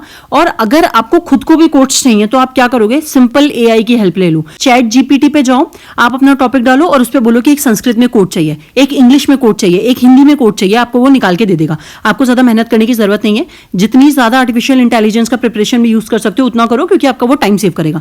कुछ कोट्स दे रही हूँ जो मेरे पास थे और कुछ मैंने लिखे भी हैं, मैंने भी खुद ने चैट जीपीटी से पूछ के लिखे और कुछ मेरे पास खुद के पास भी थे। अब देखो यहाँ पे कॉन्स्टिट्यूशन और रूल ऑफ लॉ के बारे में अगर पूछा जाए तो धर्मो रक्षति रक्षता, जो धर्म की रक्षा करता है धर्म उसकी रक्षा करता है। अब आप देखो, अब यहाँ पे क्वेश्चन एक और अराइज होता है कि हम कैसे लिखें। इंग्लिश वाले तो इंग्लिश के अंदर ही लिखेंगे, आप इंग्लिश वाले ऐसे लिखोगे धर्मो रक्षति रक्षता, तो यहाँ पे ऐसे लिखोगे। हिंदी तो हिंदी के अंदर लिखेंगे, कुछ जरूरत नहीं है, और फिर उसको एक्सप्लेन भी करोगे कि इसके अंदर ये कहा गया है। तो जैसे dharma protects those who protect, अब इसको आप कैसे एक्सप्लेन करोगे। This emphasise the foundational principle of law and justice, a society governed by the righteous and constitutional values ensure safety and harmony for all। तो यहाँ पे constitutional value जो होती है वो सेफ्टी और हार्मनी सबके बारे में बात करती है। अब गवर्नमेंट और गवर्नेंस पे आप लिखोगे राजा धर्मस्य कारणम, राजा धर्म का कारण होता है। आप इसको कैसे एक्सप्लेन करोगे, गुड गवर्नेंस, क्योंकि यहाँ पे तो गवर्नेंस चल रही है, relies on the ethical leadership which upholds justice, order and dharma. समझ में आया। फिर पॉलिटिक्स के बारे में लिखोगे, वो अर्थः सह धर्मो येन सह नीति, चाणक्य नीति के अंदर ये बात कही गई है कि जिस नीति में धर्म के साथ अर्थ का मेल हो वही सही राजनीति है। तो ideal politics blend economic policy with moral integrity, avoid greed और करप्शन। ये बात मेरी समझ में आ गई होगी। उसके बाद नेक्स्ट वाला देखो, डेमोक्रेसी पे, जनता जनार्दन, जनता ही भगवान के समान है। The court affirms the sovereignty of the people, a pillar of democracy. Democracy पे रिलेटेड अपने क्वेश्चंस देखे थे, तो वहां पे आप ये लगा दोगे। यहाँ पे देखो करप्शन के लिए, लोभ एवं महापाप, लोभ ही सबसे बड़ा पाप है। Greed is the greatest sin. Corruption stems from the excessive desire which erodes moral values in the governance and society. आप ऐसे शुरुआत कर सकते हो। इंडियन फॉरेन पॉलिसी पे आप लिखोगे, सर्वे भवन्तु सुखिनः सर्वे सन्तु निरामया, सभी सुखी हो सभी निरोगी हो, may all be happy and may all be free from illness. तो इंडियन फॉरेन पॉलिसी जो होती है often reflects its universal outlook promoting peace, cooperation and global wellbeing. तो आप जब आप यहाँ पे लिखोगे इंडिया और चाइना के बारे में जो क्वेश्चंस पूछे गए थे, पाकिस्तान के बारे में अगर वो क्वेश्चन पूछ लेते हैं, तो आप ये लिखोगे कि इंडिया की जो फॉरेन पॉलिसी है वो क्या है, सर्वे भवन्तु सुखिनः। हम चाहते हैं कि सारे जो लोग हैं वो पीस को प्रमोट करें, उनमें कॉपरेशन रहे और वेलबींग रहे। फिर डिफेंस के लिए लिखोगे, शास्त्रम धर्मो तु पाल्यनम, क्षत्रियों का धर्म रक्षा करना है। India's defence is based on duty bound protection not aggression. तो आप जो डिफेंस से रिलेटेड आपसे पूछा जाएगा कोट, तो डिफेंस से रिलेटेड आप ये कोट लिखो। आप ये लिखोगे कि मनुस्मृति में ये कहा गया है, शास्त्रम धर्मो तु पाल्यम, ये बात कही गई है, इसका मतलब होता है कि जो ड्यूटी होती है वॉरियर की वो प्रोटेक्ट करने की, और यहाँ पे इंडिया डिफेंस की बेस जो है वो ड्यूटी बाउंड प्रोटेक्शन पे, अग्रेशन पे बेस्ड नहीं है। अभी ये रिसेंट में पाकिस्तान के टाइम पर एकदम बेस्ट बैठता है। फिर वॉर से लिखोगे आप, युद्धे चाप्य प्रसिद्धितम मान्यम अहुर मानवः, युद्ध में पीछे हटने वालों को सम्मान नहीं मिलता। तो यहाँ पे आप बताओगे कि वॉर के अंदर करेज और रिस्पॉन्सिबिलिटी एसेंशियल होती है, defending righteous even during the war.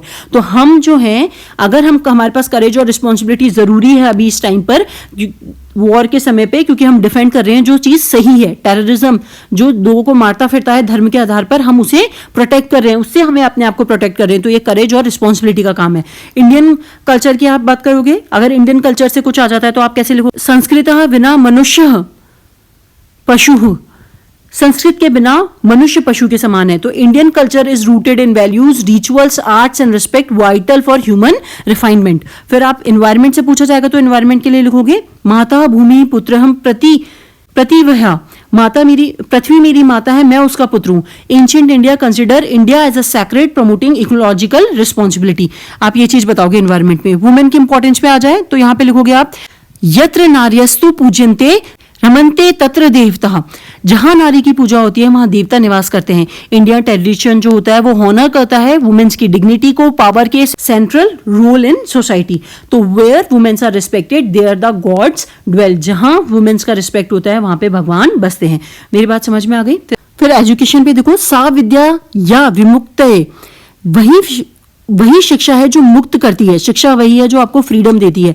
Education should empower individual, freeing them from ignorance and limitation. आप ऐसे एक्सप्लेन कर सकते हो। डाइवर्सिटी ऑफ इंडिया पे, एको हम बहुसायाम, मैं एक हूं अनेक बन जाऊं, I am one and may I become many. India's strengths lie in unity with diversity. Many cultures, language and beliefs forming one nation. तो यहाँ पे मैंने आपको हर टॉपिक पे आपको कोट दे दिया है। आप अगर मेहनत नहीं कर पा रहे, आपके पास टाइम नहीं है, कोई प्रॉब्लम नहीं है, बस ये कोट से याद कर लो। ये पीडीएफ भी मैं अपने टेलीग्राम चैनल पे डाल दूंगी। अब देखो ये वाला जो पीडीएफ है मैं कब डालूंगी, पहले इसका फर्स्ट पार्ट में मैंने आपको ऐसे रिपोर्ट और ये सारी चीजें समझा दी। अब अपना बच रहा है पैराग्राफ, प्रेसी और कुछ ग्रामर के क्वेश्चंस। तो वहां पे सेकंड पार्ट के अंदर वो करेंगे। ये वीडियो जल्द है। फिर उसके बाद जैसे दोनों पार्ट कंप्लीट हो जाएंगे तो टेलीग्राम चैनल है उसमें मैं ये पीडीएफ डाल दूंगी, आप वहां से ले लेना और आराम से पढ़ना। ठीक है, तो यहीं पे इस वीडियो को खत्म करते हैं। नेक्स्ट में मिलूंगी आपको, तब तक के लिए thank you, have a nice day.